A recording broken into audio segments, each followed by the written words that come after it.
මම කවුද කියලා මම චුට්ටක් කියලා ඉන්නම්. මගේ නම අදීශ් මුණසිංහ. මගේ Facebook එකේ ඉන්න සමහර අය දැකලත් ඇති, සමහර මම නොදැකත් ඇති. අධ්‍යාපන සුසුකම් කියවොත් මට තියෙන ඉංජිනේරින් බෑග්ග්‍රවුන්ඩ් එකක්. ඒ කියන්නේ මම යාපන විශ්වවිද්‍යාලයේ ඉංජිනේරු උපාධියක් මට තියෙනවා. ඒකත් එක්ක තමයි කියන්නේ මම කම්පියුටර් ඉංජිනේර ඩිග්‍රියක් තියෙන. ඒකත් එක්ක සොෆ්ට්වෙයාර් ඉංජිනේර කෙනෙක් විදිහට තමයි මම ඉංජිනේරු සබ්ජෙක්ට් එකට එන්නේ. ඒකත් එක්ක කොහොමද මම ක්‍රිප්ටෝ වලට එන්නේ 2021 දී මම කැම්පස් එකේ ඉන්න කාලේ. ඒකත් එක්ක මේ දක්වා කියන සාසන වශයෙන් අවුරුදු 5ක් පමණ ෆීල්ඩ් එකේ මම දැනට ඉන්න. එතකොට මම එක එක ඉවෙන්ට් වල ගොඩක් වෙලා දැකලත් ඇති සමහර අය ඒකේ ගිහිල්ලා තියෙනවා යනවා ඒ වගේ දේවල් තින් කරනවා. ඒතර ඒකත් එක්ක ඇවරේජ්ලි ගත්තොත් මම ට්‍රේඩින් කියන දේ කරන්නේ ගොඩක් පාර්ට් ටයිම් එකට හේතුව මගේ තව බිස්නස් තියෙනවා. ඒවත් එක්කම තමයි මේ වැඩ ටික කරගෙන යන්නේ. හොඳයි. ඔක තමයි මගේ බෑග්ග්‍රවුන්ඩ් එක. එතකොට මේ දැන් මේ කෝස් එක පටන් ගන්න කලින්, ඒ කියන්නේ මේ පාඨමාලා පටන් ගන්න කලින් මුලින්ම කියන්න ඕන දේවල් ටිකක් තියෙනවා. මේ අපිට ඕගොල්ලන්ට පටන් ගන්න යන්නේ ඕගොල්ලන්ගේ බේසික් පාඨමාලාව. ඒ කියන්නේ මුලින්ම කරන්න ඕනේ පාඨමාලාව. මොකද මේ දැන් කෙනෙක් ක්‍රිප්ටෝවට ආවට පස්සේ එයාට හරි නොලෙජ් එකක් නැත්තම්, ඒ කියන්නේ ක්‍රිප්ටෝ කරන්සි කියන්නේ මොකක්ද කියලා හරි අවබෝධයක් නැත්තම් එයා මේ ආව කියලා දැන් එයා ට්‍රේඩ් ගන්න ගත්තා කියලාවත් එයා ඊට පස්සේ ස්පොට් ට්‍රේඩ් ගන්න ගත්තා කියලා ප්‍රොෆිට් එකක් ගන්න බෑ. එයා අන්තිමට අනාථ වෙන එක වෙන්නේ. ඒකත් එක්ක තමයි මේ බේසික් පාඨමාලාව අපි නිර්මාණය කළේ. බේසික් පාඨමාලාවේදී අපි ගොඩක්ම ફોකස් කරන්නේ ඕගොල්ලන්ට ලැබිය යුතු මූලික දැනුම. ඒගොල්ලෝ ගොඩක් දෙනට නැති වෙලා තියෙන මූලික දැනුම ලබා දෙන. ඒකට මම දන්නවා දැන් මේකට සම්බන්ධ වෙලා ඉන්නවා ක්‍රිප්ටෝ ගැන කිසිම නොලෙජ් එකක් නැති අය. ඒ වගේ තමයි යම් මට්ටමක නොලෙජ් එකක් තියෙන අය සහ නොලෙජ් එකක් තිබිලත් තව ටිකක් නොලෙජ් එක කියන්නේ දැනුම වැඩි කරගන්න අවශ්‍යයි. මේකට සම්බන්ධ වෙලා ඉන්නවා. ඒතකොට ඔය තුන්ගොල්ලන්ට මේකෙන් වැඩක් ගන්න පුළුවන් වෙන තමයි අපි උගන්වන්නේ. එතකොට දැනුම මොකුත්ම දන්න කෙනෙක්ට මුලින්ද ඉගෙන ගන්න පුළුවන්. ඒ වගේ තමයි යම් දැනුමක් තියෙන කෙනෙක්ට තමන්ගේ දැනුම වැඩි කරගන්න පුළුවන්. ඒ වගේ තමයි කිසියම් දැනුමක් තියෙන කෙනෙක්ට තමන්ගේ දැනුමේ පොලිෂ් කරගන්න ඕනේ. ඒ කියන්නේ තවත් වැඩි දියුණු කරගන්න ඕනේ. ඒවා වැඩි දියුණු කරගන්න පුළුවන්. ඒතකොට ඔය ඔක්කොටම හරියන් තමයි මේක හදලා තියෙන්නේ. එතකොට මේ පාඨමාලාව යන විදිහ කිව්වොත් මුලින්ම අපි මුල් දවස් ටිකේ කතා කරන්න. කියන්නේ අද කතා කරන ක්‍රිප්ටෝ කරන්සි කියන්නේ මොකක්ද? සහ ඒකෙදි මූලිකම දැනගන්න ඕන ටික ඊළඟට ඊළඟ දවස් දෙකේදී අපි කතා කරන ස්පොට් ට්‍රේඩින් ගැන, ඊට පස්සේ ෆියුචර් ට්‍රේඩින් සහ මේකේ ලයිව් එක්සැම්පල් ගැන අපි කතා කරනවා. ඔය ටික තමයි කතා කරන්නේ. කියන්නේ ආසන්න වශයෙන් මේ පාඨමාලාව තියෙන සති දෙකයි. සති දෙකක් තුළ අපි ඔයගලන්ට ක්‍රිප්ටෝ ගැන දෙන්න ඕනි සම්පූර්ණ මූලික දැනුම සහ ඒ කියන්නේ ඔයාලට ට්‍රේඩ් එකක් දාගන්න ඕනි කරන මූලික දැනුම දෙනවා. හැබැයි මේව දෙයක් මහුදින් මතක තියාගන්න ඕනි. ඒ කියන්නේ මේ පාඨමාලාව ඉවර වුණාට පස්සේ ඔයාලට එකපාරටම මාකට් එකේ ට්‍රේඩ් ගන්න යන්න එපා. මොකද මාකට් එකේ ට්‍රේඩ් ගන්න යන කෙනෙක් ඔයගොල්ලෝ අතහුරු වෙන්න ඕනි. කියන්නේ ඔයගොල්ලෝ හරියට මාකට් එක දිහා බලලා මාකට් එක කොහොමද යන්නේ කියලා ඔයගොල්ලෝ පොඩ්ඩක් මේ අපි කියන ඇනලයිස් කරගන්න ඕන කියලා. ඔන්න ඕක කරගන්න පුළුවන් වෙන්න ඕනි. ඔන්න ඕකට සාමාන්‍යයෙන් පුරුදු වෙන ඕනෙම කෙනෙක්ට අඩුම මාසයක්වත් දෙකක්වත් යනවා. එතකොට මේ ඉගෙන ගන්න දේවල් ටික අනිවාර්යෙන්ම ඔයගොල්ලෝ දැන් අපිට කියලා දුන්නාට පස්සේ ඔයගොල්ලෝ ඇප්ලයි කර කර බලන්න අපි කියලා දෙන්න කොහොමද ඒක චෙක් කරගන්නේ කියලා. එනවා කියන ඉගෙන ගන්න දේවල් කොහොමද මාකට් එකට ඇප්ලයි කරගන්නේ කියලා. මේ ඇප්ලයි කර කර බලන්න මේව වැඩ කරනවාද කියලා. වැඩ කරනවා කියලා තේරිලා ඔයාට හොඳ කම්පිටන්ස් එකක් ආවට පස්සේ විතරක් ට්‍රේඩ් කරන්න ගන්න. ඒක සාමාන්‍යයෙන් ඕනම කෙනෙක්ට මාසයක් දෙකක් යනවා. ඒ කියන්නේ මේකේ හොඳට සල්ලි හොයන්න පුළුවන් බව ඇත්ත. නමුත් ඒකට යම් කාලයක් යනවා. ඒක අර එකපාරට මේවා කරන්න බෑ. එතකොට එන්නේ ඒක තේරුම් ගන්න. එතකොට දැන් අනිත් දේ තමයි මේ දැන් මේ කියන්න ඕන දේ තමයි අත පුරු වෙන එක. කියන්නේ මගේ පොඩි කම්පිටන්ස් එකක් හදන ගමන කාලය තුලදී ගොඩාක් ලොකුවට ට්‍රේඩ් දාන්න යන්න එපා. කියන්නේ කැපිටල් එක දාන්න යන්න එපා ට්‍රේඩ් වල. උදාහරණයක් විදියට දැන් හිතන්නකෝ ඔයාගාව ඩොලර් 100ක් තියෙනවා කියලා කියන ලංකා මුලින් ආසන්න වශයෙන් රුපියල් 30000ක් විතර. ඔය රුපියල් 30000 ඔයාගාව තියෙනවා 30000ම දාලා ට්‍රේඩ් කරන්න යන්න එපා. ඩොලර් 1 2 වගේ දාලා කියන උඩරිම ඩොලර් 1ක් 2ක් දාලා මුලින් ට්‍රේඩ් කරන්න පටන් ගන්න. මහා ලොකු ට්‍රේඩ් දාන්න යන්න එපා. මොකද මුල් කාලේ ඔයා හොඳට මාකට් එක පුරුදු වෙන්න ඕනේ. එහෙම නැති වුණොත් ඔය ඔක්කොම ටික එකපාර දාලා බැරිලා ලොස් වුණොත් ට්‍රේඩින් කියන්නේ සම්පූර්ණ මේ පානල් එකට ට්‍රේඩින් කරන කට්ටියටත් බයිනෝ ට්‍රේඩ් එකක් ස්කෑම් කර ට්‍රේඩින් කියන්නේ ස්කෑම් කියලා බයිනෝ. ඒකින් දැන් එතකොට හැමෝටම හිතෙනවනේ ඔය ස්කෑම් කියලා. දැන් ඔය ගොඩක් අය වෙලා තියන්නේ ඒක.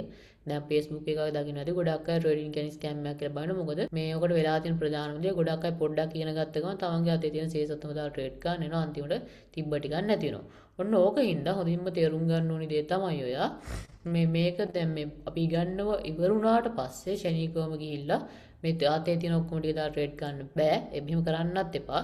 මේ ටික කාලයක් යන කියන්නේ ඔයාලා හොඳට පුරුදු වෙලා මාකට් එක රීඩ් කරගන්න පුළුවන් වෙලා ඒ කියන්නේ හොඳට මාකට් එක පේනකම් මේ ඩොලර් එකක් වගේ දාලා පොඩි ගණන් දාලා ට්‍රේඩ් කරන. ඊට පස්සේ පුරුදු වුණාට පස්සේ ඔයාලා පුළුවන් ට්‍රේඩ් කරන්න. හොඳයි.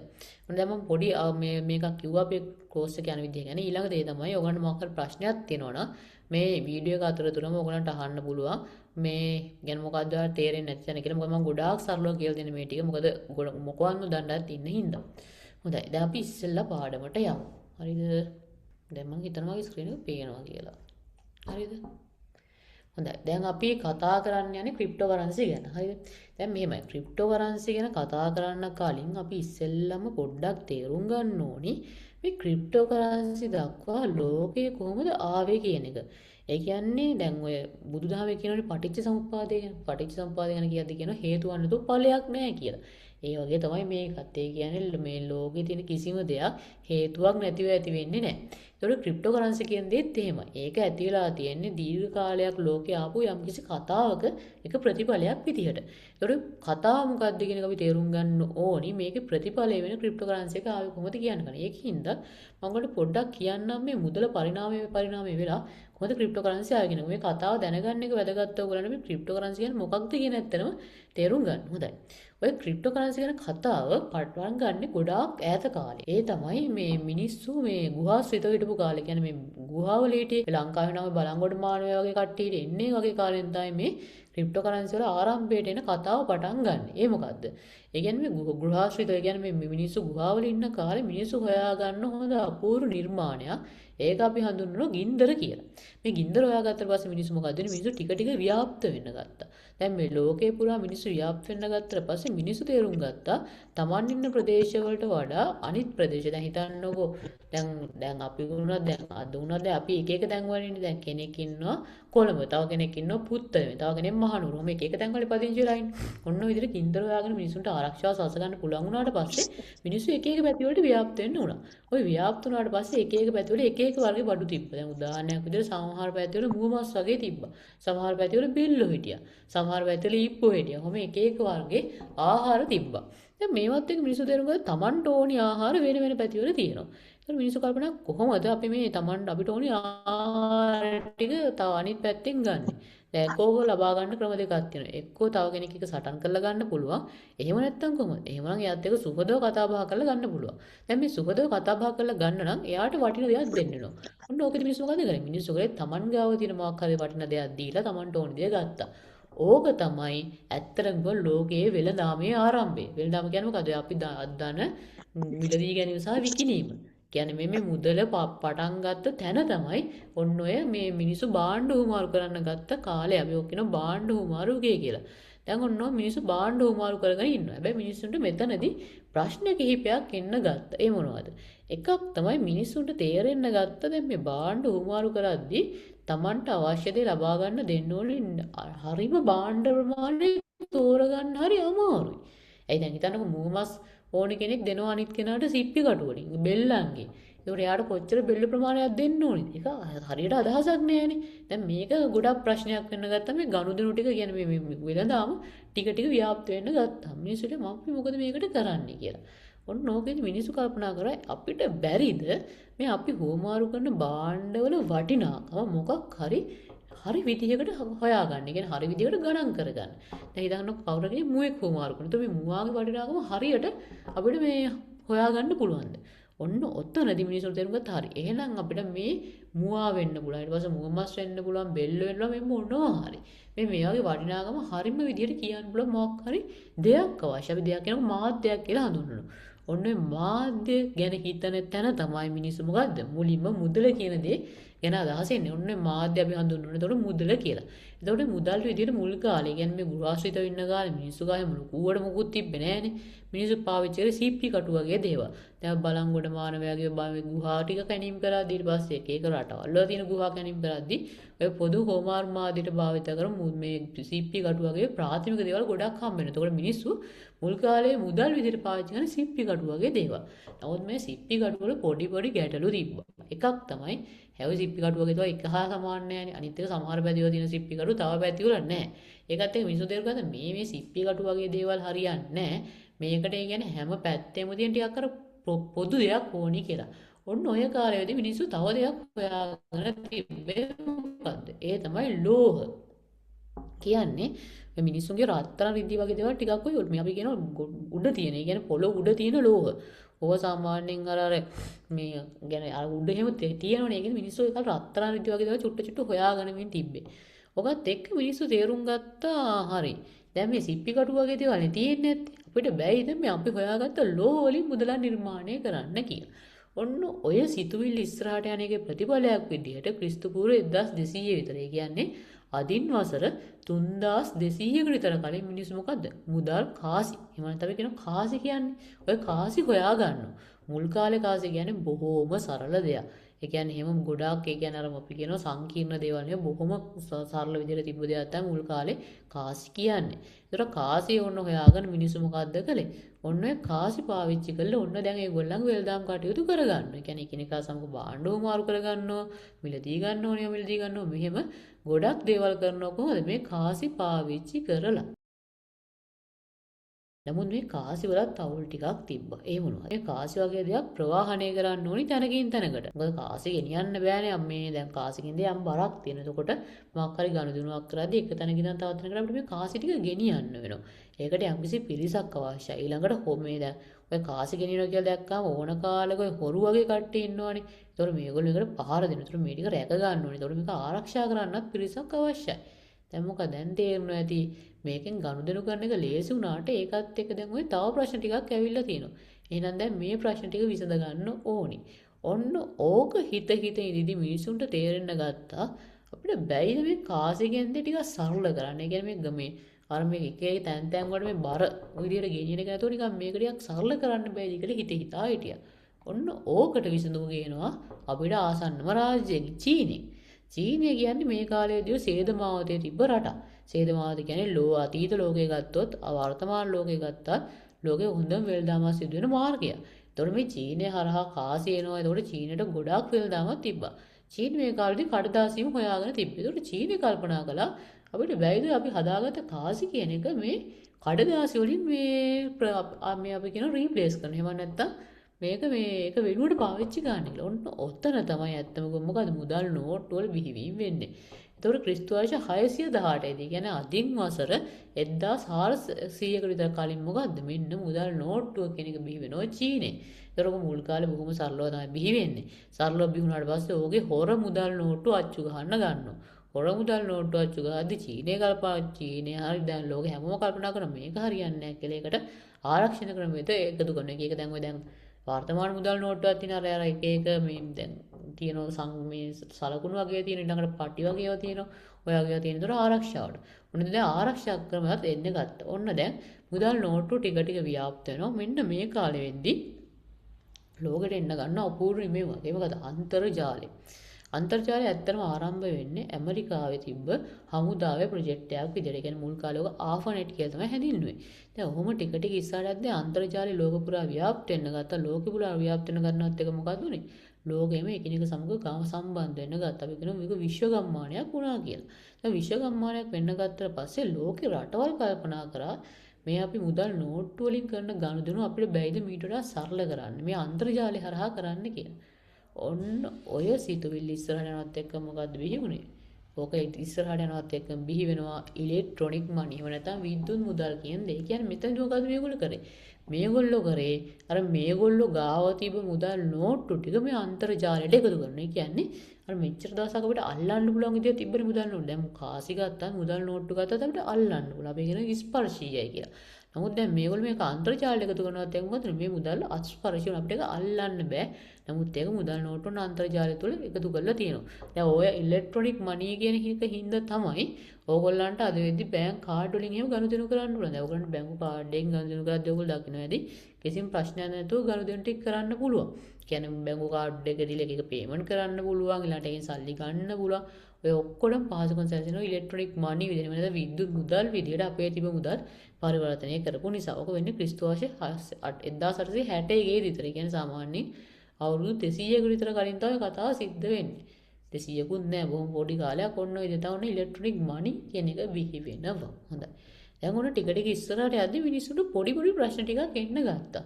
දැන් මේ විද්‍යුත් මුදල් බිහි වෙනවා ඊළඟට මුදල් නෝට්ටු බිහි වෙනවා. මේ වගේ පාලනය කාගාවද තිබ්බේ?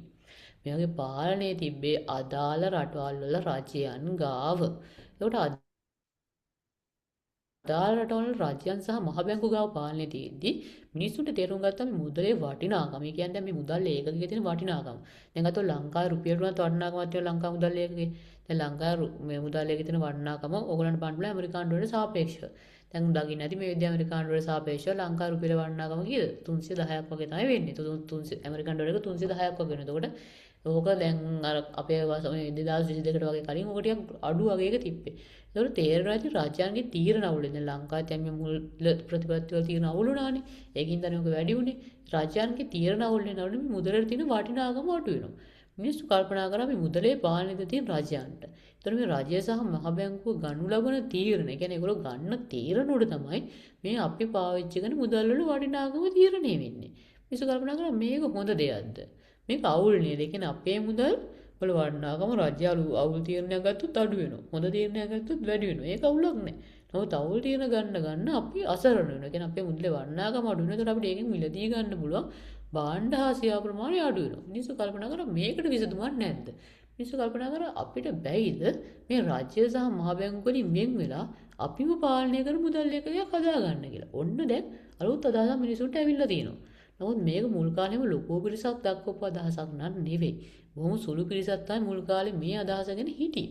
නමුත් දැන් මෙහෙම හිටගෙන ඉඳිද්දි මිනිස්සු දැන් ලෝකෙ වෙන එක්තරා විශේෂ දිනක් 2008 දී 2008 දී එකපාරටම ලෝකෙ මේ එකපාරට ආපු මේ ගන්නේ ලෝකේ වෙනවා ආර්ථික අර්බුදයක්. අපි ඒක හඳුන්වනවා මේ ඇමරිකාවේ හවුසින් මාකට් ක්‍රයිසිස් එක කියලා. මම මේක ගැන මොකක්ද කියලා චුට්ටක් පැහැදිලි කරන්නම් මේ කොහොමද ක්‍රිප්ටෝට සම්බන්ධ වුනේ කියලා. හරිද? දැන් මේ ඇමරිකාවේ තියෙනවා මේ නිවාස වෙළඳපොළක්. එහෙම නැත්නම් අපෙත් ඔය තියෙන්නේ රියල් ඉස්ටේට් කියලා මේ දේපල වෙළඳාම කරලා අන්නේ වගේ තියෙන ඒගොල්ලන්ගේ මේ නිවාස. ලංකාවේ නම් ඔක තාම ලොකුවට නෑ. ලංකාවේ ඇපාර්ට්මන්ට් කල්චර් එකක් තියෙනවා. ඊට පස්සේ මේ නිවාසත් තියෙනවා. නම් ඇමරිකාවේ තරම් සිස්ටම් එකක් මම තාම ලොකුවට දැක්කේ නෑ ලංකාවේ නම්. ඒතර ඇමරිකාව ගත්තොත් ඇමරිකාවේ නිවාසවල වර්ගීකරණයක් තියෙනවා. ඒ කියන්නේ සමහර ඒවා අපි හඳුන්වනවා AA+, සමහර ඒවා BB+, සමහර ඒවා C+, B ඔන්නෝම එක එක වශයෙන් වර්ග කරලා තියෙනවා. එතකොට ඇමරිකාවට ගොඩාක් සංක්‍රමණික වෙනවානේ. ඔය ඇමරිකාවේ නිවාස වෙළඳපොළ මුල් කාලේ 2008 වගේ කාලේ ගොඩක්ම මේ ફોකස් කරේ. ඒගොල්ලෝ අවධානය යොමු කරේ ඔය ඇමරිකාවට සංක්‍රමණිකයන් දිහාවට. ඒගොල්ලෝ ඇමරිකාවට සංක්‍රමණිකයන් තමයි මේගොල්ලෝ නිවාස විකුණන්න ගත්තේ. මොකද ඔය ඇමරිකාව ගොඩක් ප්‍රමෝට් කරපු දෙයක් තමයි ඇමරිකන් ඩ්‍රීම් කියන සංකල්පය. ඔයගොල්ලෝ ග්‍රීන් කාඩ් වගේ ලොටරි සිස්ටම් හරහා කියන්නේ මේගොල්ලෝ මේ ඇමරිකාව ඇමරිකන් ඩ්‍රීම් ඇමරිකානු හීනය කියලා දෙයක් ලෝකෙට පෙන්වනවා. ඒතර ගොඩක් දෙනෙක් දියුණු වෙන්න බලාගෙන ඇමරිකාවට ආවා. දැන් මෙහෙම එන්න මොකක්ද උනේ? ඇමරිකාවට ගොඩක් සංක්‍රමණික වෙනවා. සංක්‍රමණික වෙන්න දැන් මේගොල්ලන්ට තමයි නිවාස විකුණන්න ගත්තේ. මෙතනදී වුණ අවුල මෙහෙමයි. දැන් ඔය ඇමරිකාවේ තිබු නිවාස වල මම කියන්නේ වර්ගීකරණයක් තිබ්බා කියලා. මේ නිවාස විකුණන අය අපි කියන නියෝජිතවරු මෙතනදී පොඩි කට්ට වැඩක් කරා. ඒගොල්ලෝ දැක්ක දැන් ඔක ඉහළ වර්ගීකරණයක් තියෙනවා ලොකුවට යන්නේ නැහැ. මොකද ඒගොල්ලෝ මිලාදිකයි. මොකද පහළ වර්ගීකරණයක් තියෙනවා ගොඩාක් යන්නේ නැහැ. මොකද මේවා අර වර්ගීකරණයේ පහළින්ද ගොඩක් අය හිතනවා මේවා චීප්. ඒ කියන්නේ අවුල් කියලා. ඔක ඇත්තටම අවුල් තිබ්බයිකින්ද ඒවට ටිකක් යනවා අඩුයි. හැබැයි මේගොල්ලෝ දැක්කටියක් මැද ප්‍රමාණය. කියන්නේ BB+ B වගේ අර ටිකක් මැදින් තියෙන මේ ග්‍රේඩ් වල ටිකක් හොඳට යනවා. මොකද ඒ වගේ වර්ගීකරණය හොඳ හින්දා. ඒ සහයව දරා ගන්න පුළුවන් මිලකට යන හින්දා. මෙන්න මෙතන මේගොල්ලෝ පොඩි කට්ට වැඩක් කරා. මේගොල්ලෝ කරා මේ AA+, ඊට පස්සේ BB+, ඔය CC+ වගේ ඔය ඔක්කොම ටික කියන්නේ නිවාස ටිකක් ගත්තාට පස්සේ එක කාර්යයක දිනුකුණු නැති ඔක්කොම ටික හදලා දාගත්ත බණ්ඩලයක් හදාගත්තා. ඊට පස්සේ මේවට ඇවරේජ් ග්‍රේඩ් එකක් දැම්මේ. කියන්නේ දැන් හිතන්න BB+, A+, ඔය C+ වගේ තියෙනවා. මේවට මැද අගයක් ගත්ත ඔන්න B වගේ. B වගේ අරගෙන මේව දැන් ඔන්න මේගොල්ලෝ ප්‍රචාරණය කරන්න ගත්තා. දැන් මොකද්ද? මේකේ මේ ග්‍රේඩ් එක තියෙන නිකන් B වගේ. එතකොට මිනිස්සු හිතනවා ඔව් දැන් මේක වටිනවා. කියන්නේ අර C+ එකක් දිහා බලන ක්ලෝනේ නෙමෙයි මේවා දිහා බලන්නේ අමිකටිය වටිනවා කියලා. ඒතර මේගොල්ලෝ මොකද කරේ? මිනිස්සු මිලදී ගන්න ගත්තා. මේ ක්‍රමේ සාර්ථක වුණා.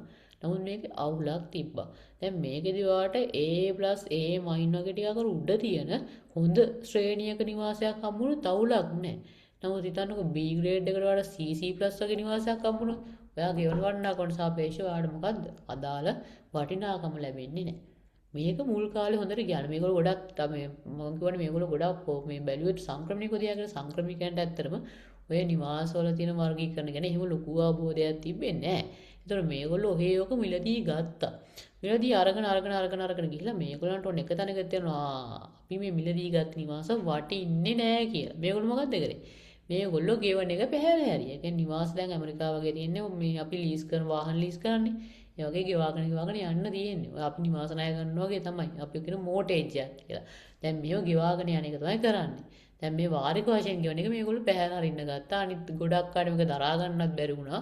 මොකද මේක වර්ණාකම් වැඩි ඊට සාපේක්ෂව පාසු ගන්න නැහැ. මේගොල්ලෝ නිවාස අතාරින්න ගත්තා. දැන් මොකද උනේ? ඔන්න ප්‍රශ්නේ පැනනගෙන ගත්තා. මිනිස්සු නිවාස ගන්නවා මේවා ගෙවන්නේ නැහැ. දැන් මේ ඇත්තටම මේ සංක්‍රමණ ගාතේ සල්ලි නැහැනේ. මේගොල්ලන්ට සල්ලි දුන්නේ කොහෙද? එක එක බැංකු. ලෝකේ කියන්නේ ඇමරිකාව වටේ හිටපු ලොකු JP Morgan වගේ බැංකු තමයි මේ දුන්නේ. අනිත් එකේ ණය ගන්න එක අපහසුත් නැහැ. කියන්නේ දවසෙන් දෙකෙන් ඒ ණය දුන්නා ඒ කාලේ. දැන් මොකක්ද උනේ? උන් දැන් ණය දීලා ණය ටික දෙන්නේ නැහැ. බැංකුවල මේ ණය මුදල් තියෙන කාගේ? එක එක පාරිභෝගිකයන්ගේ. ඒතකොට මේ පාරිභෝගිකයන්ගේ මුදල් ටික තමයි මේගොල්ලෝ මේ ණය විදිය දීලා දැන් මේවා එන්නේ නැහැ.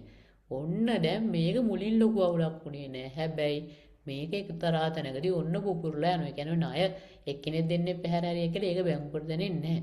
නමුත් හිතන්නකො බැංකුවේ ඉන්න ණය දුන්න පිරිසෙන් 50 60ක් විතර ණය පැහැර හරිය කියලා ඒක බැංකුවට දැනෙනවා. ওই වගේ දෙයක් තමයි මෙතන තුනේ ගොඩක් ඇගවන්න නැතුව ගියා. ඔන්න දැන් මේක බැංකුවට දැනෙනවා නම් එකපාරට මේක ලෝකෙට විවෘත වුණා.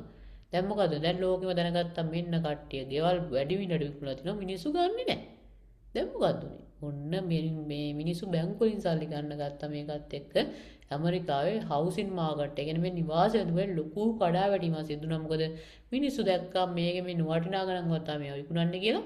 මේගොල්ලෝ ගමින් මේ නිවාස ගන්න. ඒකත් එක්ක මිල ශීඝ්‍රයෙන් පහට යන එක ආසන්න වශයෙන් 32ක් විතර මිල පල්ලයට යන. ඒ කියන්නේ 100ට ගියක් තිබ්බනම් ඒකේ අගය රුපියල් 100 තිබුණා. ඒක රුපියල් 60 දක්වා ගන්නවා. මේ උදාහරණයක් ගත්තේ රුපියල් 100 තිබ්බේ නෑ. රුපියල් 60ට විතර වුණ අඩු වුණා. දැන් මොකද උනේ? දැන් ඔන්න මේක ලොකු ප්‍රශ්නයක් බවට පත් වෙන්න ගත්තා. දැන් බැංකුවල ණය ගෙවන්නේ නැහැ. දැන් එනම් බැංකුව ටික බේර ගන්න වෙනවා. මෙන්න මේකට ඇමරිකාවේ භාණ්ඩාගාරය මැදිහත් වෙලා ඩොලර් බිලියන 440ක් විතර වියදම් කරා. ඩොලර් බිලියන 440ක් කියන්නේ ලංකාවේ දැන් ওই බංකොලොත් වලින් ණය ගෙවා ගන්න බැරුව කීයද? ඩොලර් බිලියන 100යි. ඒ කියන්නේ ඒ කාලේ විදිහටත් ලංකාවේ තියෙන ණය වගේ 4 ගුණයක් විතර වැය කරලා ඔන්න බැංකුව ටික බේරගත්තා. ඔන්න දැන් මං කියවනේ මුලින් කට්ටියක් ගියා හිටිය කියලා මේ රජය අපේ මුදල් පාලනය කරනවා. එතන මේ රජය ගන්න තියෙන උණු තමයි මුදලේ අගේ තියෙනුනේ මේකට අපි කැමති නෑ කියලා හිටපු පිරිසක් ඉන්නවා කියලා. ඔන්න දැන් මේගොල්ලන් මොකද උනේ? මේගොල්ලන්ගේ මතයට ඔන්න දැන් තව පිරිසක් එකතු වෙන්න ගත්තා. මොකද දැන් ගොඩක් දෙනෙක් දැක්ක මේ රජය මුදල් පාලනය කරනවා. අවුල් එක තමයි බැංකු ඒගොල්ලන්ගේ අනුදැනුමකින් තොරව මෙහෙම අනවශ්‍ය විදියට අවදානම් ගන්නවා. ඒකින් ඒගොල්ලන් මුදල් නැති වෙනවා. මේ ප්‍රශ්නත් එක්ක ඔන්න මිනිස්සුත් තේරුම් ගත්තා. අපිට ඕනි රජයන්ගෙන් සහ බැංකුවල පාලනයන්ගෙන් තොර වුණ මුදල් ලේඛකයක් කියලා. මෙන්න මේ අදහස ඉස්සරහට යනවත් එක්කම ඔන්න දැන් මිනිස්සු කල්පනා කරනකොට අපිට පුළුවන්ද මෙහෙම මුදලක් නිර්මාණය කරන්න. කියන්නේ රජයන් සහ එහෙම නැත්නම් අපි කියනවා මේ බැංකු මේ දෙගොල්ලම සම්බන්ධ නැති අපිටම පාලනය කරන්න පුළුවන් මුදල් ලේඛකයක්. මේකට එක එක අදහස් ආවා ලෝකේ. නමුත් මේක සාර්ථක වුණේ නැහැ. මේක සාර්ථක වෙන අදහස ඉදිරිපත් වෙන්නේ 2008 ඔක්තෝබර් 31. 2008 ඔක්තෝබර් 31 සතෝෂි නකමොටෝ කියලා කෙනෙක් පුද්ගලයෙක් මෙයා කවුද කියන එක අදටවත් ලෝකෙ දන්නේ නැහැ. මෙයා දානවා රිසර්ච් පේපර් එක. රිසර්ච් එක කියන්නේ මොකද්ද? මොකක් හරි පරීක්ෂණ පත්‍රිකාවක්. මෙයා ඔන්න දානවා මෙහෙම දෙයක්.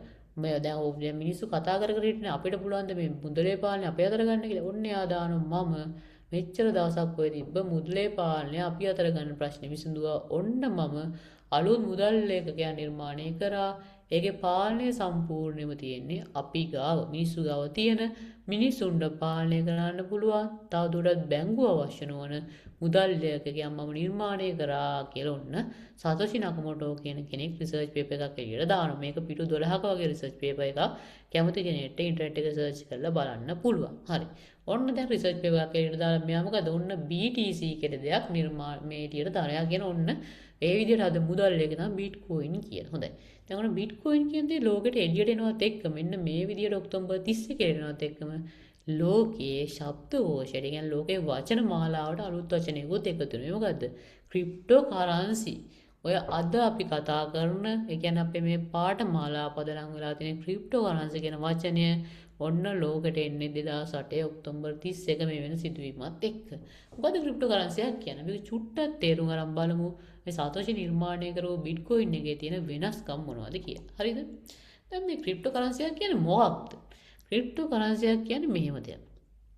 දැන් මේ ක්‍රිප්ටෝ කරන්සි දැන් මම කියන්නේ මේක ක්‍රිප්ටෝ කරන්සි ඔයගොල්ලෝ දන්නවත් ඇති මේක තියෙන කොහොමද අපිට අල්ලන්න බෑ. ඒක ක්‍රිප්ටෝ කරන්සි කියන්නේ තියෙන ඩිජිටල් හෝ වර්චුවල් මුදල් එකක්. එහෙම නැත්නම් ඉලෙක්ට්‍රොනික මනි වගේ අන්නේ විදිහ තමයි තියෙන්නේ. ඒකට ක්‍රිප්ටෝ කරන්සි කියන්නේ මෙහෙම මම සරල අදහස කියන්නේ ක්‍රිප්ටෝ කරන්සි කියන්නේ ඩිජිටල් හෝ වර්චුවල් කරන්සි. ඒ කියන්නේ විද්‍යුත් මුදල් එකකයක්. මේකේ ආරක්ෂාවට ඒගොල්ලෝ ක්‍රිප්ටෝග්‍රැෆි කියලා ටෙක්නොලොජි එකක් පාවිච්චි කරලා තියෙනවා. දැන් ක්‍රිප්ටෝග්‍රැෆි කියන්නේ මොකක්ද කියන එක අපි ඉස්සරහට පොඩියට කතා කරමු. මේක මම ලොකුවට ඔයගොල්ලන්ට කියන්නේ නැහැ. මොකද ඒක දැන ගැනීම අත්‍යවශ්‍යම දෙයක් නෙවෙයි. ඔයගොල්ලන්ට මේ අපි කරන මේ ස්පෝර්ට් ට්‍රේඩින් වගේ පැත්තට එද්දි මම සරල අදහසක් දෙන්නම්. ඒකේ ලොකුවට මම ඩීප් යන්නම් බලාපොරොත්තු වෙන්නේ නැහැ. හොඳයි.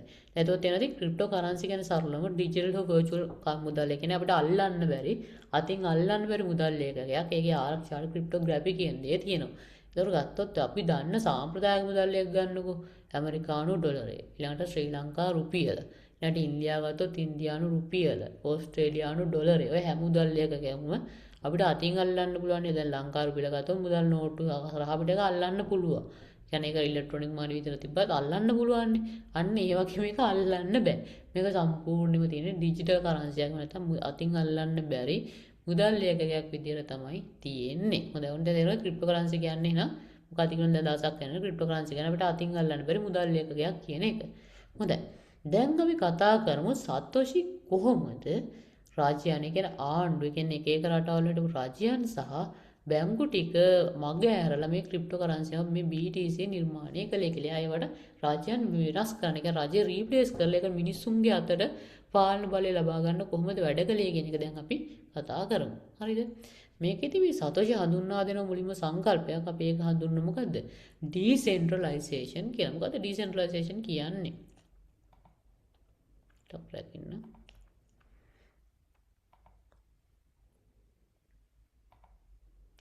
හරි. මොකක්ද මේ ඩිසෙන්ට්‍රලයිසේෂන් කියන්නේ කියලා. දැන් අපි කතා කරා සාම්ප්‍රදායික රජයන් සාම්ප්‍රදායික මුදල් එක ගත්තොත් ඒව පාලනය කරන්නේ අදාළ රටේ රජයන් සහ මහා බැංකුව එකතු වෙලා. අපි මොකක්ද ඒ කියන්නේ? අපි ඔකට කියනවා මැද ඉන්නවා කෙනෙක්. එහෙම නැත්නම් ඒකේ සෙන්ට්‍රල් ඔතොරිටි එකක් මධ්‍යම පාලනයක් තියෙනවා.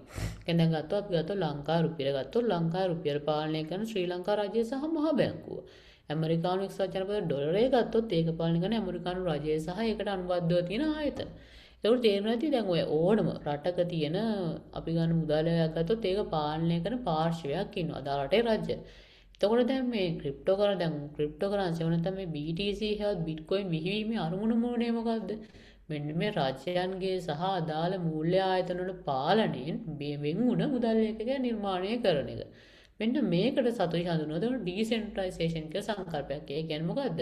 රාජ්‍යයන්ගේ පාලනයෙන් නැති වෙච්ච රාජ්‍ය පාලනය කරන්නේ නැතුව අපිට මුදල් එකක පාලනය කරන්න පුළුවන් වගේ සංකල්පයක් ඔන්න සතෝෂි හඳුන්වා දෙනවා. මේක මොකක්ද කියනම ඉස්සරහට පැහැදිලියෙන් පැහැදිලි කරන්න. එතකොට දැන් මේකෙදී දැන් තේරෙනවා මේක පාලනය කරන්නේ අපිනේ මිනිස්සුනේ. ඒත් මිනිස්සු පාලනය කරද්දී ඔකට අදාළ මුදල් එකකට සම්බන්ධ වෙලා. ඒ කියන්නේ ඒක පාලනය කරන්න හරි අපි කියනක නෙට්වර්ක් එකක් කියලා. නෙට්වර්ක් එකට සම්බන්ධලා ඉන්න අතර සංනිවේදන කටයුතු සිද්ධ වෙන්න ඕනේ. ඒකට අපි පාවිච්චි කරන දේ තමයි peer to peer transaction කියන්නේ. හොඳයි. දැන් මම ඔයාලට කියන්නම් මොකක්ද මේ ඩිසෙන්ට්‍රලයිසේෂන් කියන හරියටම. දැන් මේ ෆොටෝ එක පේනවද? මේ ෆොටෝ එකේ එක පැත්තක ඉන්නවා සෙන්ට්‍රලයිස් කියලා එකක්. පළවෙනි දෙන සෙන්ට්‍රලයිස්. ඔය සෙන්ට්‍රලයිස් කියන්නේ සාම්ප්‍රදායික මුදල් එකක් පාලනය වෙන විදිය. සාම්ප්‍රදායික මුදල් එකක් ගත්තොත් ඒක මැද තැනකින් තමයි පාලනය වෙන්නේ. ඒක රාජ්‍ය හෝ අදාළ රටේ මූල්‍ය ආයතන තමයි.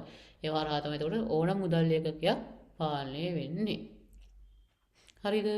ඊට පස්සේ දැන් ඔයාලට පේනවද ඩිසෙන්ට්‍රලයිසේෂන් කියලා තව එකක් තියෙනවා. ඩිසෙන්ට්‍රලයිසේෂන් කියන්නේ මොකද? මේක තැන් වලින් තමයි පාලනය වෙන්නේ. ඔය ඩිසෙන්ට්‍රලයිසේෂන් කියන්නේ මෙහෙම අදහසක්. ඩිසෙන්ට්‍රලයිසේෂන් කියන්නේ සෙන්ට්‍රල් ඔතොරිටි. කියන්නේ මැද හිටපු අර ඔතොරිටි එක අපි එක එක තැන් වලට ගෙනියනවා කියන අදහස තමයි ඩිසෙන්ට්‍රලයිස් කියන්නේ. කැන් කිහිපයක් අල්ලලා ඒ තැන් වලින් පාලනය කරනවා කියන එක තමයි ඩිසෙන්ට්‍රලයිස් කියන එකෙන් කියන්නේ. ඒත් ඒක ඩිසෙන්ට්‍රලයිස් කියන එකත් හොඳයි. නමුත් ඒකෙන් සම්පූර්ණයෙන්ම රජය කියන එක අයින් වෙනවද? ඔයාලට දැන් ඒක හිතෙනවද ඉතින්? ඔය සම්පූර්ණම රජයක් නෑ නේද? එහෙම අයින් වෙන්නේ නෑ. මොකද ඩිසෙන්ට්‍රලයිස් කියන එකේ ඇත්තට වෙලා තියෙන අර එක තැනක තිබ්බ පාලනය තව තැන් කිහිපයකට යන්නේ ඒක. එතකොට එතන එක රජය අයින් වෙලා තව කිහිප දෙනෙක් අතර පාලනය යන එක වෙලා තියෙන්නේ. ඒක එච්චර සාර්ථක දෙයක් නෙවෙයි. මොකද කිහිප දෙනෙක් අතර පාලනය ගියාට පස්සේ මේගොල්ලන්ගේ මොනවා හරි අවුලක් වුණොත් මොකක්ද වෙන්නේ? මේ මුදල් එකකේ බිඳ වැටෙනවා. මොකද මේකට පාලනය කරගන්න බෑ. මොකක්ද දැන් මෙතනදී ඇත්තට වෙන්න ඕනි? දැන් මෙතනදී ඇත්තටම වෙන්න ඕනි රාජ්‍යයන්ගෙන් පාලනය ගැලවිලා තවත් පිරිසක් අතට තව එක විශේෂිත පිරිසක් අතට පාලනය එක නෙවෙයි. මේ අදාළ කරන්සි එක කියන අදාළ මුදල් එකකේ පාවිච්චි කරන හැමෝම අතර සමාන බලයක් යන එක. ආයෙ කියන මොකද්ද කරන්නේ? එහෙනම් මේ සම්බන්ධය කියන්නේ මේ මුදල් එකකේ සම්බන්ධ පාලනය කියන සම්බන්ධන හැමෝටම පාවිච්චි කරන හැමෝටම සමාන බලතල දෙන්න ඕනේ. එහෙනම් මොකද්ද වෙන්න ඕනේ? එහෙනම් ඔය ඩිසෙන්ට්‍රලයිස් විදිහට ඒක ඩිස්ට්‍රිබියුට් කරන්න ඕනේ. ඩිස්ට්‍රිබියුට් කරනවා කියන්නේ තුන්වෙනි රූපේ තියෙනවා වගේ. එතකොට වෙන්නේ මොකද?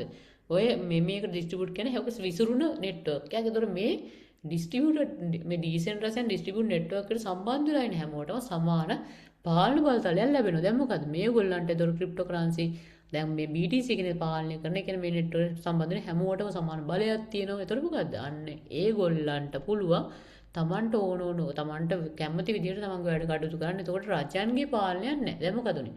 දැන් පාලන ව්‍යුහය ඔන්න රජයන්ගේ සාමාන්‍ය මිනිස්සුන්ට සාමාන්‍ය හැමෝටම මේක පාලන කරන සමාන බලතල තියෙනවා.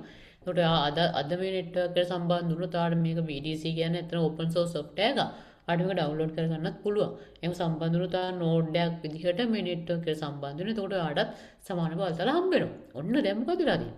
ඩිස්ට්‍රිබියුටඩ් ඇන්ඩ් ඩිසෙන්ට්‍රලයිස්ඩ් නෙට්වර්ක් එක කරා සමාන බලතල ඔයාට ලැබුණා. කියන්නේ දැන් මොකද ඔන්න දැන් රජය සම්බන්ධ කතාව අයින් කරලා දැම්මා. හරිද? ඔන්න දැන් ඊළඟ කාරණය.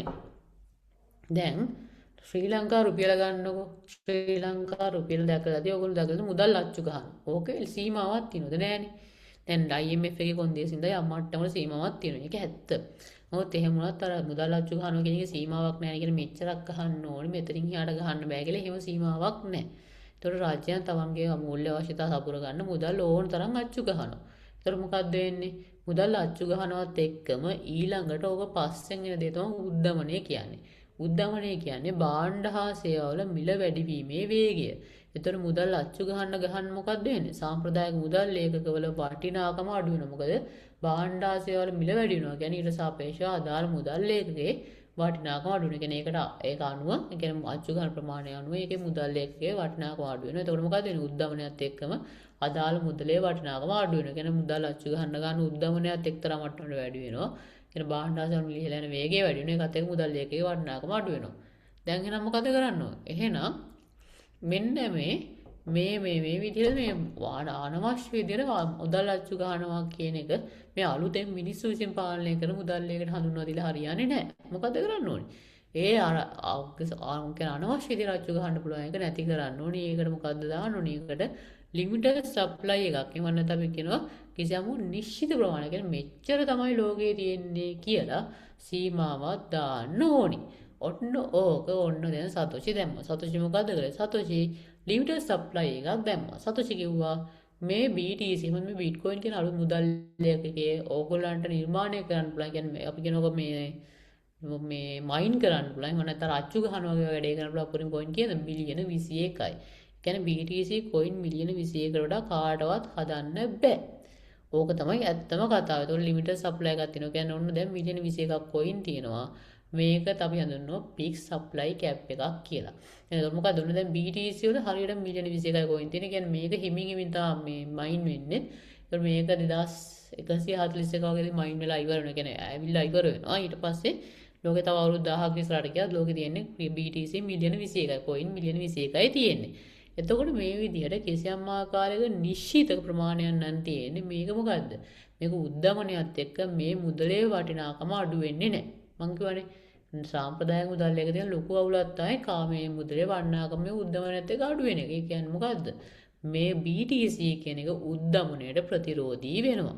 උද්දමනට ප්‍රතිරෝධී වෙනවා කියන්නේ ඔයාලට තේරෙනවා ඇති. එහෙනම් මේක උද්දමනයත් එක්කම අපේ මුදලේ අගය ආරක්ෂා කරන්න පාවිච්චි කරන්න පුළුවන්. ඕකින්ද අපි BTC හඳුන්වන ඩිජිටල් ගෝල්ඩ් කියලා. කියන්නේ අපි කියන විද්‍යුත් රත්තරන් කියලා හඳුන්වන. රත්තරන් කියන්නේත් ඒකයි. රත්තරන් වල වර්ණාකම තීරණය වෙන්නේ ඒකකින්ද. මොකද රත්තරන් කියන දේ ගත්තොත් රත්තරනුත් යම්කිසි නිශ්චිත ප්‍රමාණයක් තමයි ලෝකේ තියෙන්නේ. ඒකින්ද තමයි ඔය මේ මොන ප්‍රශ්නයවත් ලෝකේ එකත් එක රත්තරන් වල මිල වැඩි වෙන්නේ. මොකද ධනවතුන් කරන දේ තමයි රත්තරන් වල ආයෝජනය කරනවා. ඒගොල්ලන් ගාව තියෙන මුදලේ වර්ණාකම ආරක්ෂා කරන්න. හොඳයි. උන දැන් ලිමිටඩ් සප්ලයි කියන එක තේරෙනවා ඇති. හොඳයි. දැන් අපි චූටි කාරණාවකට යන් ඉස්සරහට යන්න කලින් ඕනේ ඇයි බැංකුවක් අපිට වැදගත් වෙන්නේ කියලා. කියන්නේ බැංකුව කියන මේ ආයතනය අපිට වෙළඳාමට වැදගත් වෙන්නේ. මම ඒක චුට්ටක් පැහැදිලි කරන්න. සාමාන්‍යයෙන් වෙළඳ ගනුදෙනුව සිද්ධ වෙනවා කියලා තනකො A සහ B කියලා ඉන්නව දැන් දෙන්නේ. කොයි A කියන කෙනා B ට සල්ලි දෙනවා. සල්ලි දුන්නාට පස්සේ B තමන්ට Aට අවශ්‍ය දේ දෙනවා. ඒක තමයි සාමාන්‍ය ගනුදෙනුව ස්වභාවය. දැන් හිතන්න ඔය B කියන කෙනා හොරෙක් වුණා කියලා. කියන්නේ මෙයා ඇත්තටම වංචාකාරයෙක්. ඒතර මොකද්ද වෙන්නේ? A කියන කෙනා සල්ලි දෙනවා B ට. නමුත් මොකද? B Aට අවශ්‍ය දේ දෙන්නේ නැහැ. B ඔන්න තමන්ගේ අර A ගේ සල්ලි ටික අරන් පාමිනා තියෙනවා. ඒකට කියන්නේ B ට කියන්න බුණා මට සල්ලි ආවේ නෑ. ඔයා දැම්ම ඒකෙන්ද මේ ඔයා කියන්නේ බොරු කියලා. දැන් මොකද? එහෙනම් මොකද්ද? එහෙනම් තේරෙනවද මේ වෙළඳ ගනුදෙනු වලදී මේ දැන් පුද්ගලයන් දෙන්නෙක් අතර සිද්ධ වෙන ගනුදෙනු වලදී මේ ගනුදෙනු හරියාකාරව සිද්ධ වුණා කියන එක තහවුරු කරන්න තව පාර්ශ්වයක් ඕනේ. ඇත්තටම ගොත් බැංකුවක් කියන දේ ඇති වෙන්නේ ඔන්න ඔතනින්. බැංකුවක කාර්යය මොකක්ද? බැංකුවක කාර්යය මෙන්න මේක. බැංකුවකදී වෙන්නේ සරලවම දැන් හිතන්නකො A සහ B කියලා පුද්ගලයෝ දෙන්නෙක් ඉන්නවා. මුලින්ම A කෙනා මේ මුදල් තැන්පත් කරනවා බැංකුවේ. බැංකු ගිණුමේ. බැංකු ගිණුමේ තැන්පත් කරනවා. ඔන්න බැංකු ගිණුම සටහන ඔන්න A විසින් මෙන්න මේ අදාළ මුදල අපේ බැංකු ගිණුමේ තැන්පත් කරා කියලා. ඊට පස්සේ A විසින් අදාළ බැංකු ගිණුමේ තියෙන මුදල් ටික Bට යවනවා. දැන් මොකද වෙන්නේ? බැංකුවේ තියෙන මේ ගිණුමේ ඔගේ තියෙන ලෙජර් එකයි ලෙජර් එකේ සටහන් වෙනවා. ඔන්න A විසින් මේ අදාළ මුදල B කෙනාගේ ගිණුමට යවුවා. දැන් මොකද?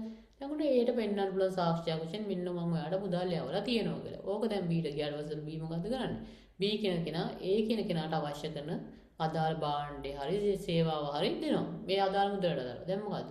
දැන් බැංකුව මගින් කරලා තියෙන්නේ A සහ B අතර සිද්ධ වෙච්ච වෙළඳ ගනුදෙනුව ඇත්තටම සිදු වුණා කියන තහවුරු කරපු එක. අපි ඕක කියනවා ගනුදෙනුවක් වැලිඩේට් කරනවා. එහෙම නැත්නම් ඒක තහවුරු කරනවා කියලා. ඇත්තටම ගියොත් බැංකුවක කාර්යභාරය තමයි ඕක. එතකොට දැන් මේ මුදල් ඒකකයක් නිර්මාණය කරද්දී අලුත් ඒ කියන්නේ මිනිස්සුන්ගේ අතේ පාලන බලයේ තියෙන මුදල් ඒකකයක් නිර්මාණය කරද්දී මොකක්ද මේ රජයන් මේකෙන් අයින් කරනවා වගේම තමයි ඊළඟට ඔක අයින් කරන්න ඕන කෙනා තමයි බැංකුව කියන එක. කියන්නේ මේ ඇත්තම පාර්ශ්ව දෙයක් අතර හට ගනුදෙනු සිද්ධ වුණා කියන එක තහවුරු කරන පාර්ශ්වය නිර්මාණය කරගත යුතුයි. ඔන්න ඒ කියන්නේ මොකද මේ බැංකුව කියන දේ රීප්ලේස් කරන්න ඕනේ. දැන් මොකක්ද? දැන් බලමු සතෝෂි කොහොමද මේ බැංකුව කියන දේ රීප්ලේස්. එහෙම නැත්නම් මේක මේ අයින් කරලා ඒකට මොකක්ද සතෝෂි දුන්න සොලියුෂන් එක කියලා. හොඳයි. දැන් මම ඔයාලට කිව්වනේ මේ තප්පරයක් දෙන්න.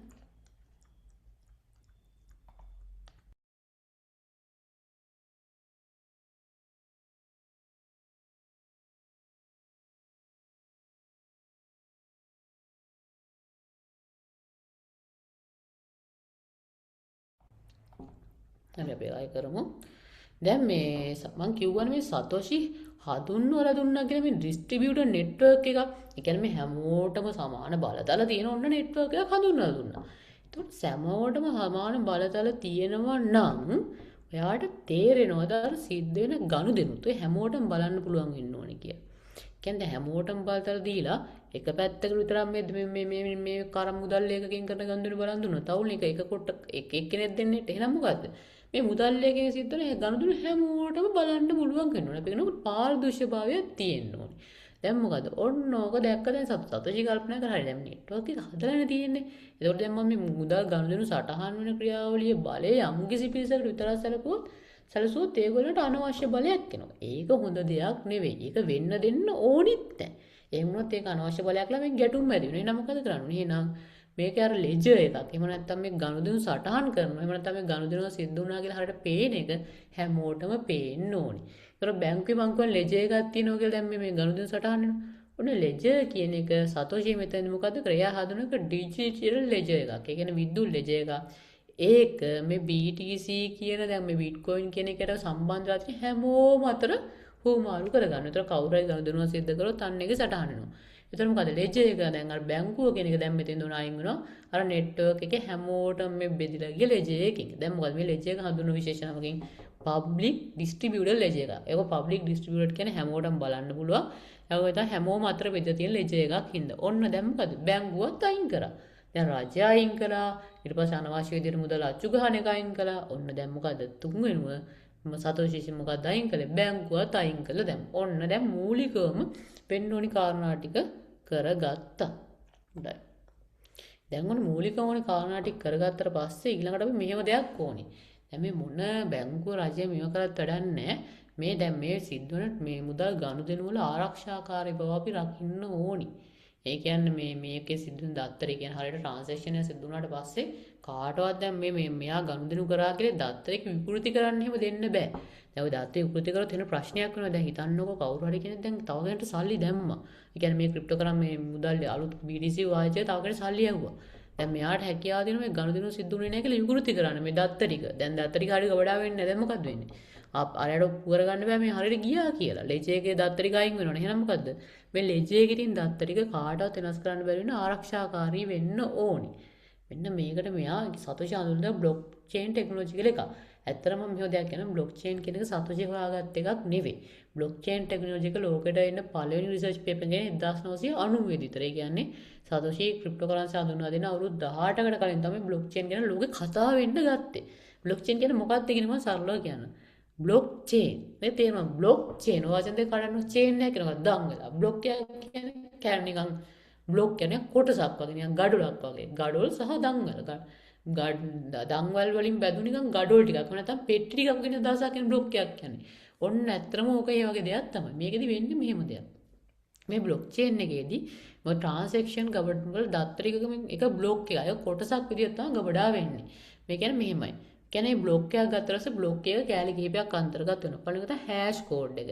හෑෂ් කෝඩ් එක කියන දේ ඔය ලොකුවට ඔලුවට ගන්න බෑ. හෑෂ් කියන්නේ මෙහෙම දෙයක්. දැන් අපිට ID එකක් තියෙනවනේ. දැන් අපි මිනිස්සෙක් වශයෙන් ගත්තාම අපිට පුද්ගලයා ලියාපදිංචි කිරීමේ දෙපාර්තමේන්තුවෙන් ID එකක් දීලා තියෙනවා. ඒක තියෙනවා ID number එක. අපි කියනවා NIC number කියලා. National Identity Card number. ජාතික හැඳුම්පත් අංකය. ඒක අපි හැමෝටම ආවේනිකයිනේ. ඉතින් මට තියෙන එක නෙවෙයි ඔයාට තියෙන්නේ. එතකොට මම කවුද කියන පහසුවෙන්ම මගේ මං ගැන මගේ නම ගම ඊට පස්සේ දැන් නම් මං හිතන්නේ ඉස්සර බ්ලඩ් ටයිප් එක වායනවා. මම විස්තර ගොඩක් මගේ ඩෙන්ටි කාඩ්ෙන් හොයාගන්න පුළුවන්. ඔන්න ඔය වගේ බ්ලොක් එකක තියෙන ID නම්බර් එක. එයාගේ තියෙන නැෂනල් එයාව හඳුන්වා ගන්න තියෙන ක්‍රමය තමයි එයාගේ මේ ID එක තමයි ඔය හෑෂ් එක කියන්නේ. දැන් ඔය එක බ්ලොක් එකක තියෙන මුලින්ම හෑෂ් එක කියලා එකක්. හරිද? ඊට පස්සේ දැන් මම කියනවා දංගල විදිහට බැඳලා තියෙන එක. මේක දංගලක් විදිහට බැඳගෙන ගියාම ඊට බලන්න. හරිද? ඒක හෑෂ් එක කියන හැම බ්ලොක් එකකටම එයාටම ආවෙනු වෙච්ච ID එකක් තියෙනවා. ඊළඟට දැන් මේ බ්ලොක් ඇති වෙන්නේ කොහොමද? ඇත්තට මේ බ්ලොක් එක ගබඩා වෙන්නේ මේ බ්ලොක් චේන් එකේ සිදුවන ට්‍රාන්සැක්ෂන් නේ. එතකොට මේ බ්ලොක් එක ගබඩා වෙන්නේ එක ට්‍රාන්සැක්ෂන් පස්සේ සිදුවන අනිත් ට්‍රාන්සැක්ෂන් එක තියෙන. එතකොට ඔක පිළිවෙලකට ගබඩා කරන්න බෑ. ඔන්න ඔකට තමයි මේ දංගල වගේ මේක සම්බන්ධ කරන්නේ. එතකොට මෙහෙමයි මේක වෙන්නේ. එතකොට එක ට්‍රාන්සැක්ෂන් එකක් වුණාට පස්සේ ඔන්න ඒකේ තියෙන හෑෂ් එකයි ඒ බ්ලොක් එකට කලින් තියෙන ප්‍රීවියස් හෑෂ් එක. ඒ කියන්නේ කලින් බ්ලොක් එකේ මේ ID එක. හරිද? දැන් ওই විදිහට තිබ්බට පස්සේ දැන් එක ට්‍රාන්සැක්ෂන් පස්සේ සිදුවෙච්ච ට්‍රාන්සැක්ෂන් එක තියෙනවා. යාගේ බ්ලොක් එකේ යාට ආදාළ ID එක තියෙනවා. ඊට පස්සේ යාට කලින් සිදුවෙච්ච ට්‍රාන්සැක්ෂන් එකේ ID එක. ඒතර මොකද්ද? ඔය දෙන්න ඔන්නෝගේ දංගලක් වගේ සම්බන්ධ වෙනවා. දැන් මොකද දංගල වගේ අර පිටිපස්සට ඔන්න ට්‍රාන්සැක්ෂන් එක සිදු වුණාම බ්ලොක් එක හැදි යනවා. ඕක තමයි බ්ලොක් චේන් එකක් කියන්නේ. එතකොට මේ බ්ලොක් චේන් එකක් තුළ තියෙන මේ හෑෂ් එක විතරද නෑ. මේ බ්ලොක් චේන් එකක මේ බ්ලොක් එකක්. එහෙම නැත්නම් මේ කොටසක් වගේ එකක් අස්සේ තියෙනවා. මේ දත්ත කිහිපයක්. එකක් තමයි ඔය අපි ගොයාගේ ID එක අනන්‍යතාවය. ඊළඟට අර අපි කියවනේ මේ ගනුදෙනුව සිද්ධ වුණා කියලා. ඒ ගනුදෙනුව කරපු කෙනාගේ wallet address එක. මොකද මේ දැන් මේ BTC වල අස්සේ තියෙන්නේ මේ wallet කියලා සංකල්පයක්. අපි ඉස්සර කතා කරමු ලොකුවට මොකද මේ wallet කියන්නේ කියලා. මේ wallet එක තමයි නිකන් අර එයාගේ බැංකු ගිණුම විදිහට ගන්න මේ wallet එක. ඒතකොට wallet එකකින් තමයි තව කෙනෙක්ට යවන්නේ. එතකොට බැංකු ගිණුමක තියෙන wallet එකේ wallet එක කියන්නේ මුදල් යවුව කෙනාගේ wallet එක මොකද්ද? ඊළඟට තව ඉතින් මුදල් එක ලබා ගත්ත කෙනාගේ wallet එක මොකද්ද? ඊළඟට දැන් මේ දෙන්න අතර සිදුවෙච්ච ට්‍රාන්සැක්ෂන් එකේ ප්‍රමාණය කොච්චරද? ඔන්න ඔයගේ දත්ත ටිකක් තමයි බ්ලොක් එක අන්තර්ගත වෙන්නේ. දැන් මට හිතෙනවා මේ බ්ලොක් කරනකොට පස්සේ අපිට පැහැදිලි මේ කියලා බ්ලොක් එකක් වෙනස් කරන්න කියලා. බෑ. ඒක තමයි මේකේ තියෙන විශේෂත්වය වෙන්නේ. දැන් මොකක් හරි බ්ලොක් එකක් හැදුණා මේ ට්‍රාන්සැක්ෂන් එකක මේ හරිදාලා බ්ලොක් එකක් හැදුණාට පස්සේ අපිට ගිහිල්ලා බ්ලොක් එක අස්සේ තියෙන දත්ත ටික නම් වෙනස් කරන්න බෑ. ඒකට මොකද? ඒ කියන්නේ අපි ඒක බ්ලොක් එකේ දත්ත මොකක් හරි වෙනස් කරන්න හැදුවොත් ඒ වෙනුවට අලුත් බ්ලොක් එකක් හැදෙනවා. මිසක පරණ බ්ලොක් එකේ දත්ත වෙනස් කරන්න බෑ. ඒකට හේතුව මොකද්ද? ඔයාලට කිව්වා මතකද මම කලින් මේකේ මේ දත්ත ටික හැමෝටම පේන පබ්ලික් ඩිස්ට්‍රිබියුටර් ලෙජර් එක තියෙන්නේ කියලා. කියන්නේ බැංකුවල වගේ මේක අර කාටවත් හොයාගන්න බැරි නෑ. කියන්නේ අපිට නොපෙනී තියෙන්නේ නෑ. කියන්නේ මේක හැමෝටම පේනවා. මේ බ්ලොක් චේන් එක මේ ක්‍රිප්ටෝ BTC එකේ නෙට්වර්ක් එකට සම්බන්ධිත හැමෝටම මොකද්ද? මේ බ්ලොක් ටික මේ ලෙජර් එක පේනවා. මේ පබ්ලික් ඩිස්ට්‍රිබියුටර් ලෙජර් එක පේනවා. දැන් මොකද්ද? එතකොට මේක ASCII දත්තයක් වෙනස් කරනවා නම් කාට හරි මේ බ්ලොක් එකක් වෙනස් නොකර කියන්නේ අලුතෙන් බ්ලොක් එකක් හදන්න නැතුව මේක ASCII දත්ත ටික වෙනස් කරනවා නම් මේ නෙට්වර්ක් එකට සම්බන්ධ වෙලා ඉන්න පිරිසකින් 51%කගේ අවසරය ඕනේ. ඕක කරන්න බැරි වැඩක් නේ. ඒකින්ද ඇත්තම ගොන් මේ බ්ලොක් චේන් එක ASCII තියෙන දත්තයක් වෙනස් කරන්න බෑ. දැන් මොකද ඒක හරහා?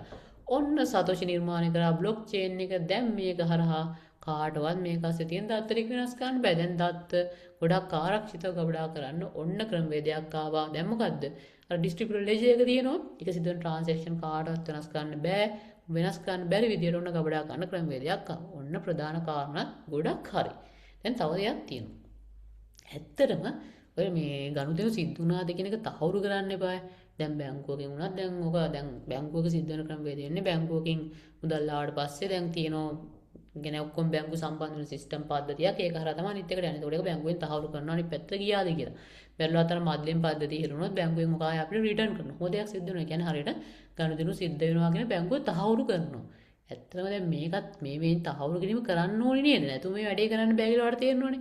අන්න ඒක කරන්න proof of work කියලා වැඩක් මේක වෙන කරා. මේකෙදි වෙන්නේ මෙහෙම දෙයක්. මම මේක ගොඩාක් සංකීර්ණව කතා කරන්න බලමු මාතෘකාවක්. මම බොහොම සරලව කියන්නම්. proof of work කියන්නේ මෙහෙම දෙයක්.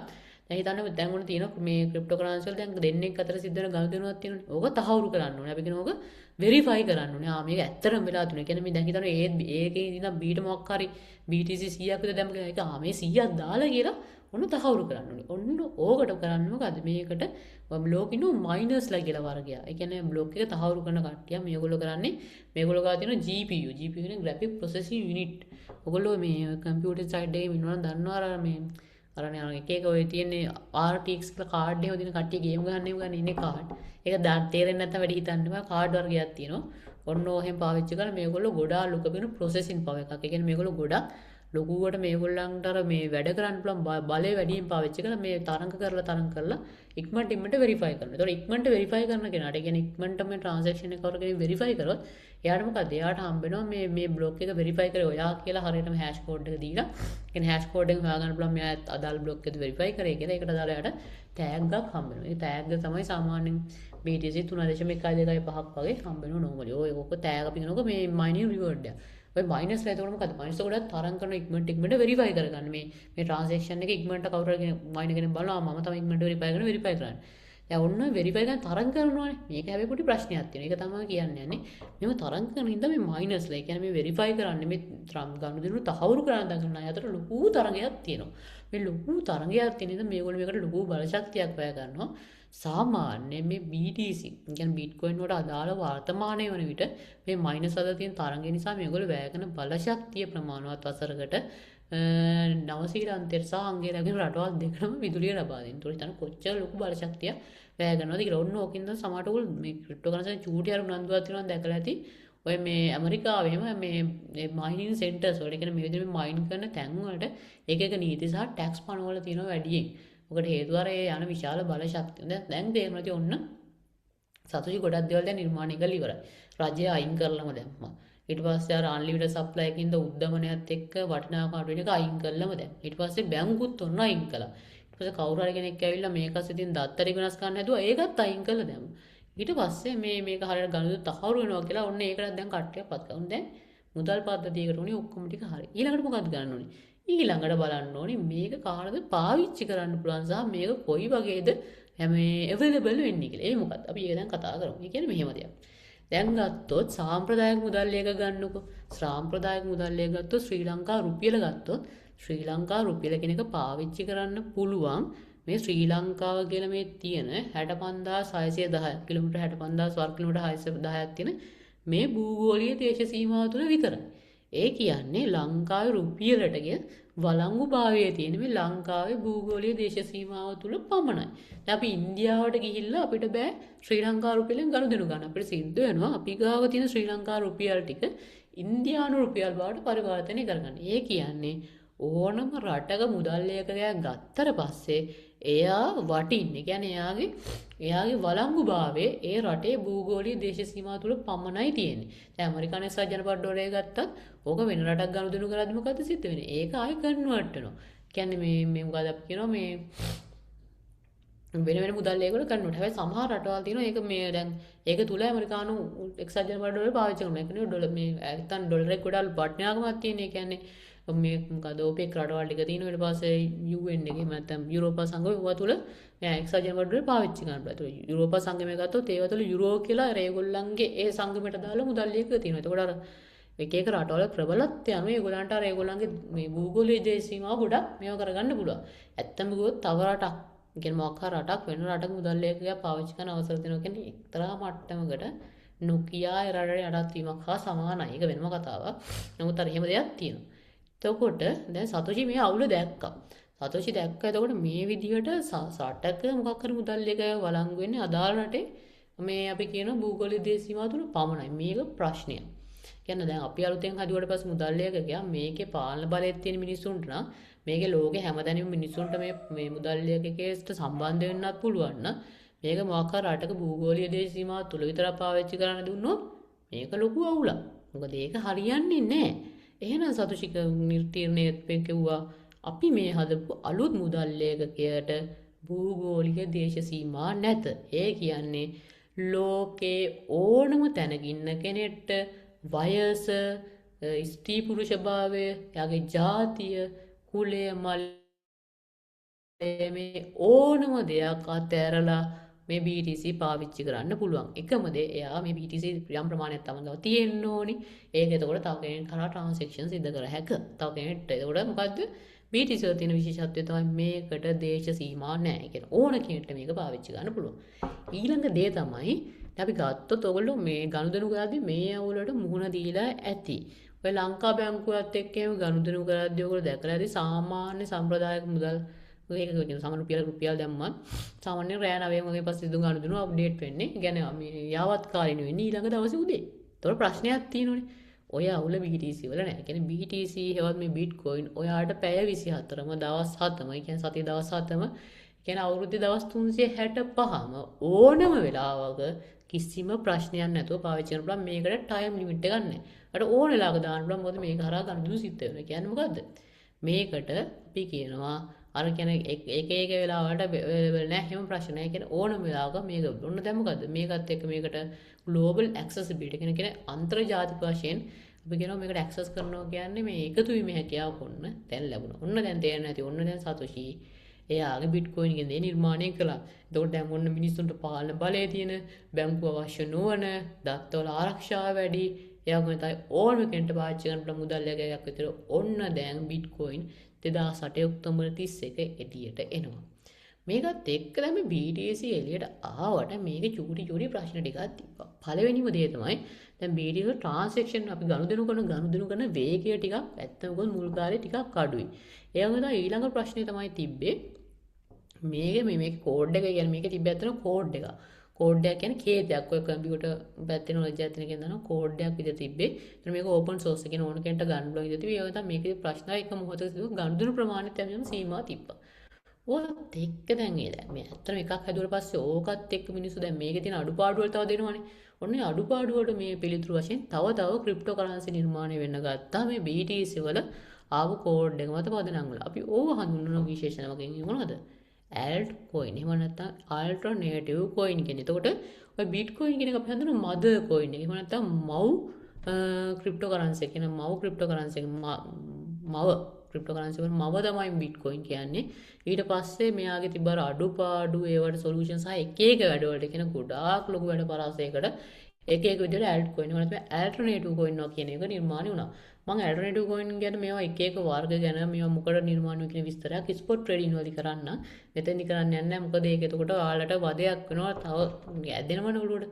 ඒක වැදගත්. අපි ඒක ගැන spot trading වලදී වෙනම කතා කරමු. එතකොට මොකද අපි spot trading වල ගොඩක් ආයෝජන පැත්ත ගැන කතා කරනවානේ. ඒක හරියට ආයෝජනය කරද්දී මේ altcoin වල වර්ග ටික තේරුම් ගන්න ගොඩක් වැදගත් වෙනවා. ඒත් altcoin කියන්නේ මොකක්ද කියලා ගත්තොත් ඔයා තේරුම් ගන්න ඕනේ තමයි අර BTC. කියන්නේ මේ Bitcoin කියන අම්මගෙන් ඇතිවෙච්ච දරුවෝ තමයි මේ altcoin කියන්නේ. හොඳයි. ඔන්න දැන් ඔයාලට සරල අදහසකදී මේ Bitcoin සහ ඊට පස්සේ නිර්මාණය වුණ ගැන අය ගැන. දැන් ඊළඟට දැන් පොඩි දෙයකට යන්න. ඒ තමයි මේ දැන් මේ altcoin මේ ඔක්කොම නිර්මාණය වෙනවත් එක්කම ක්‍රිප්ටෝ කරන්සි ලෝකයේ ප්‍රධාන වර්ග දෙකකට ක්‍රිප්ටෝ කරන්සි බෙදෙනවා. ඒ තමයි මොකද්ද? coin සහ token. මොනවද coin එකක් කියන්නේ? මේක චුට්ටක් දැනගෙන ඉන්න ඕනි දෙයක්. මෙහෙම දෙයක් තියෙනවා. මම ඔයගලන්ට කිව්වා බ්ලොක්චේන් කියලා. බ්ලොක්චේන් කියලා අපි කිව්ව දත්ත ගොඩා ගන්න ක්‍රමවේදයක් තියෙනවා කියලා. ඔන්න දත්ත ගොඩා ගන්න ක්‍රමවේදය අපිට ඕන නම් අපිට අවශ්‍ය විදිහට හදා ගන්න පුළුවන්. ඒ කියන්නේ අපි ගොඩා ගන්න දත්ත ටික වෙන කෙනෙක්ට වඩා වෙනස් නම් අපිට අලුතෙන් බ්ලොක්චේන් එකක් හදා ගන්න පුළුවන්. ඒක කරන්න නම් අපිට අවශ්‍ය වෙනවා අදාළ බ්ලොක්චේන් එක ඩෙවලොප් කරන කෙනෙක් නිර්මාණය කරන්න යම් පිරිසක් අවශ්‍ය වෙනවා. ඒකත් එක්ක අපිට ඕන විදිහට බ්ලොක්චේන් එකක් හදා ගන්න පුළුවන්. එතකොට දැන් මම කියන්නේ අලුතෙන් ක්‍රිප්ටෝ කරන්සි අර BTC වල තිබ්බ අඩුපාඩු ටික මකා ගන්න ඇති වුණා කියලා. ඒතකොට මෙහෙම ඇති වෙච්ච coin ඒගොල්ලන්ටම කියලා බ්ලොක්චේන් එකක් හදාගත්ත සමහර අය හදාගත්තේ නෑ. කලින් තිබ්බ අයත් එක්ක සම්බන්ධලා වැඩේ කරගෙන ගියා. දැන් මෙහෙම මේ අලුතෙන් ඇවිල්ලා මේ කවුරු හරි ක්‍රිප්ටෝකරන්සි ටිකක් ඒගොල්ලන්ටම බ්ලොක් චේන් හදාගත්තට පස්සේ අපි ඒගොල්ලන් හදනවා කොයින් එකක් කියලා.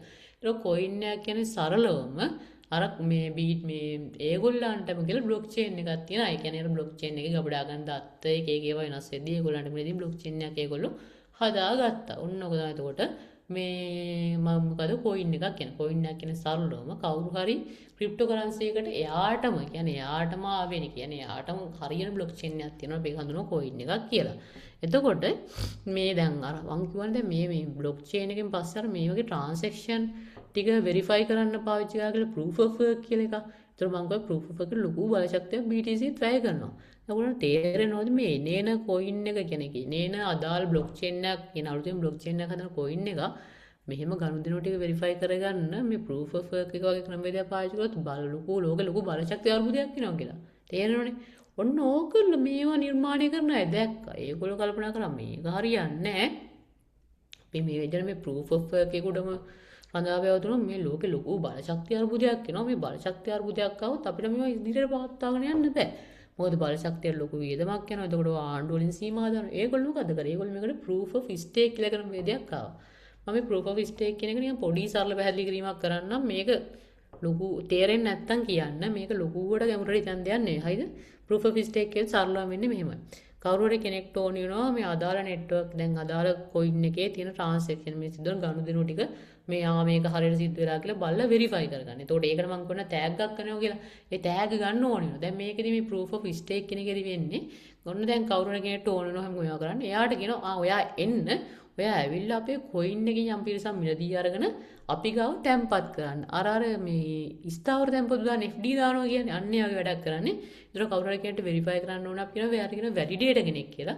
එයා ඇවිල්ලා මොකද්ද කරන්නේ? එයා ඇවිල්ලා අර මේ අදාළ coin එකෙන් ටිකක් මිලදී අරගෙන ක්‍රිප්ටෝකරන්සි එකෙන් ටිකක් මිලදී අරගෙන අදාළ coin එකේ කොන්න කොහේ හරි FD එක අදාළ වගේ තියෙනවා.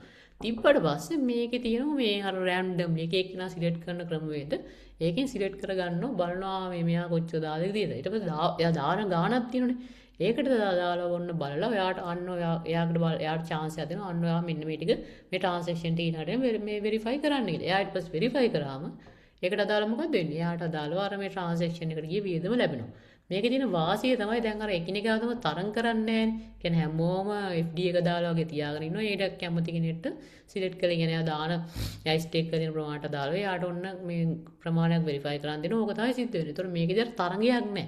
මේ තරංගයක් නැති ඉඳ මේකේ බලශක්තිය ඉතුරු වෙනවා. ඒතකොට මේ ක්‍රමවේදය තමයි මේ ගොඩක් කොයින් වල භාවිතා වෙන්නේ. මොකද ඒක හරහා ගොඩක් බලශක්තිය ඉතුරු කරගන්න ඕනේ දැන් මේගොල්ලන්ට අවස්ථාව ලැබෙනවා. මම හිතන එක තේරෙන්නේ නැති කියලා ඕක වැඩි හිතන්න දෙයක් නැහැ. ඔය චුට්ටක් රිසර්ච් එකක් දාලා බලන්න මේ මොකද්ද කියන්නේ කියලා වැඩිදුර විස්තර ඕන. මේ සරලවම කිව්වේ. හොඳයි. දැන් මම කියන්නේ වර්ග දෙකක් බිහි වුණා කියලා. ඊළඟට තමයි ටෝකන් කියන්නේ. ටෝකන් කියන්නේ මෙහෙමයි. හරිද? දැන් ඔය ක්‍රිප්ටෝකරන්සි නිර්මාණය කරන පිරිසක් දැක්කා. මේ අපිට ඕනි කරන ඔක්කොම ටික තියෙනවා බ්ලොක් චේන් මෙන්න තියෙනවා. අලුතෙන් අර කට්ටිය හදලා. ඒ කියන්නේ ඒගොල්ලන්ට ඕනි කරන එක මොහොතක සිද්ධ කරන ට්‍රාන්සැක්ෂන් ටික ඒගොල්ලන්ට බලාපොරොත්තු වෙන ට්‍රාන්සැක්ෂන් ස්පීඩ් එක මේ ඔක්කොම තියෙන බ්ලොක් චේන් හදලා තියෙනවා. එතකොට ආයෙ ඔකට ගිහලා බ්ලොක් චේන් එකක් හදාගන්න එක තේරුමක් නැහැනේ. ඒක ඒගොල්ලෝ දැක්කා. ඒගොල්ලෝ කල්පනා කරා අපිට බැරි මේ තව අලුතෙන් බ්ලොක් චේන් හදලා මේ වැඩි වියදම් කරන්නේ නැතුව මේ තියෙන බ්ලොක් චේන් එකක තියෙන කට්ටියත් එක්ක පොඩි ගිවිසුමක් ගාලා ක්‍රිප්ටෝකරන්සියක් හදාගන්න කියලා. ඔන්න ඕකත් එක්ක ලෝකෙට වෙන සංකල්පයක් ස්මාර්ට් කොන්ට්‍රැක්ට් එකක් කියලා. හරිද? ස්මාර්ට් කොන්ට්‍රැක්ට් එකක් කියන්නේ සරලවම දැන් තියෙන බ්ලොක් චේන් එකක් තියෙන කියන කොයින් එකක් හදපු පිරිසක් එක්ක අලුතෙන් කොයින් එකක් හදන පිරිස ගිවිසුමකට එනවා. කියන්නේ අපි ඕගොල්ලන්ට ට්‍රාන්සැක්ෂන් එකකින් කීයක් දෙනවද කොමිෂන් එකක් දෙන්න එපා. කොච්චර දෙනවද? ඔන්න කොච්චර ප්‍රමාණයක ට්‍රාන්සැක්ෂන් සිද්ධ කරනවද? ඔය වගේ පොඩි ගිවිසුමකට ඇවිල්ලා ඒ දෙන ගහගන්නවා ගිවිසුමක් අපි ඔකට කියන ස්මාර්ට් කොන්ට්‍රැක්ට් එකක් කියලා. ඒ ස්මාර්ට් කොන්ට්‍රැක්ට් එකක් කරා මොකද උනේ? මේ අලුතෙන් ක්‍රිප්ටෝකරන්සි නිර්මාණය කරන අයට අර තියෙන බ්ලොක් චේන් එකක් උඩම ඔන්න අලුතෙන් ක්‍රිප්ටෝකරන්සි නිර්මාණය කිරීමේ අවකාශය ලැබුණා. ඔන්න ඔය විදිහට දැනට පවතින බ්ලොක් චේන් එකක් උඩම අලුතෙන් මොනවා හරි ක්‍රිප්ටෝකරන්සි එක නිර්මාණය කරොත් අපි ඒක හඳුන්වනවා ටෝකන් එකක් කියලා. ඕක තමයි කොයින් එක සහ ටෝකන් එක තියෙන සරලම වෙනස්කම් වෙන්නේ. කොයින් එක යාටම අලුතෙන් යා බ්ලොක් චේන් එකක් හදාගෙන තියෙනවා. ටෝකන් එක යාගේ ට්‍රාන්සැක්ෂන් වල දාතරී ගබඩා ගන්න ඒවට තියෙන බ්ලොක් චේන් එකම තමයි පාවිච්චි කරන්නේ. හොඳයි දැන් තේරෙනවා ඇති ඔය දෙකේ වෙනස මොකක්ද කියලා. එතකොට දැන් මේ අර මේ ටෝකන් එක හදන්න තියෙන ලොකු වියදමක් කියන්නේ නැහැ කියලා. මොකද දැන් මේගොල්ලෝ අර අලුතෙන් බ්ලොක් චේන් එකක් ඒගොල්ලන්ට ඕනේ නැහැනේ. මොකද ඒක තියෙන එක තමයි හදලා තියෙන්නේ. ඒතකොට මේක අරගෙන තියෙන වාසිය තමයි දැන් ඒගොල්ලන්ට මොකද? ඒගොල්ලන්ට පුළුවන් මේ එක එක ලොකු වැඩවලට කියන්නේ අර අඩු වියදමක් කියන්නේ ඉතින් එක එක වැඩවලට මේ ටෝකන් හදනවා. ඒ කියන්නේ සමහරවිට ක්‍රිප්ටෝ කරන්සි වල ප්‍රොජෙක්ට් වල මේ කම්පැනි ෂෙයාර්ස් දෙන්න වගේ මේ ටෝකන් හදපු ඒවා තියෙනවා. ඊළඟට කවුරු හරි කෙනෙක්ට දැන් හිතන්නකෝ මේ අර මේ වෝටින් රයිට්ස් කියලා කම්පැනි වල ෂෙයාර්ස් තියනවා තියෙනවනම් දන්නේ නැති වෝටින් රයිට්ස් කියලා එකක් තියෙනවා.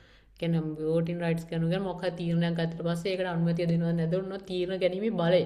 අන්න ඒ වගේ ඒවා දෙන්න. එක එක වැඩවලට ඔය ටෝකන් නිර්මාණය වුණා ලෝකේ ඔකත් එක්ක. එතකොට ටෝකන් කියන්නේ ටිකක් වියදම අඩු දෙයක්. එතකොට මම ආයේ කියන කොයින් එක වෙනස යාටම වෙන එක බ්ලොක් චේන් එකක් තියෙනවා. ටෝකන් එක වෙනස ඔන්න යාටම මොකද්ද?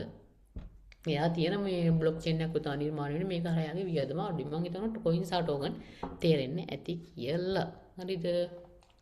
අපි දැන් යම් ටිකක් වැදගත් මාතෘකාවකට මේක ගොඩක් වැදගත් ඔයාලට ස්පොට් ට්‍රේඩින් ෆියුචර් හැම දෙයකටම අපි ට්‍රේඩ් කරන්නේ මොන වගේ මුදල් මේ ක්‍රිප්ටෝ කරන්සි වලද කියන එක හරියට තෝරගන්න මේ දැන් කතා කරන මේ මාකට් කැප් කියන එක වැදගත් වෙනවා. මම මේ මාකට් කැප් එක දැන් එකපාරට මේ මොකද මේ මාකට් කැප් එක ගැන හිතනවා මම මෙහෙම පැහැදිලි කරනවා. හරිද? හිතන්නකෝ දැන් මොන භාජනයක් තියෙනවා. හරිද? භාජනයකට අපි දානවා නිල් පාට බබලු දානවා. ඊට පස්සේ රතු පාට බබලු දානවා, කොළ පාට බබලු දානවා. දැන් භාජනයේ යම්කිසි ඉඩක් තියෙනවනේ. ඔය ඉඩේ රතු පාට බබලු වලින් අයිති කරගත්ත ඉඩ ප්‍රමාණය කියන්නේ අර රතු පාට එක බබලුවක අයිති කරගන්න ඉඩ ප්‍රමාණය වැඩි කරනවා දාලා තියෙන බබලු ගානේ. එතකොට නිල් පාට බබලුවකින් අදාළ භාජනය අයිති කරගත්ත ඉඩ කියන්නේ මේ මොකද නිල් පාට බබලුවක ප්‍රමාණය වැඩි කරනවා ඒ තියෙන බබලු ගානේ. ඊට කොළ පාට බබලුවකින් වලින් අයිති කරගත්ත ඉඩ කියන්නේත් එහෙමම තමයි. කොළ පාට බබලුවක ප්‍රමාණය වැඩි කරනවා. කියන්නේ ඒකේ අර ඒ තියෙන කොළ පාට ඒක එක බබලුවක් වගේ තියෙන ගොඩේ එකතුව තමයි කොළ පාට බබලුවෙන් අයිති කරගත්ත ප්‍රමාණය. දැන් ඔය ක්‍රිප්ටෝ කරන්සි කියන්නේත් ඔය වගේම බාස්කට් එකක් තමයි. හරිද?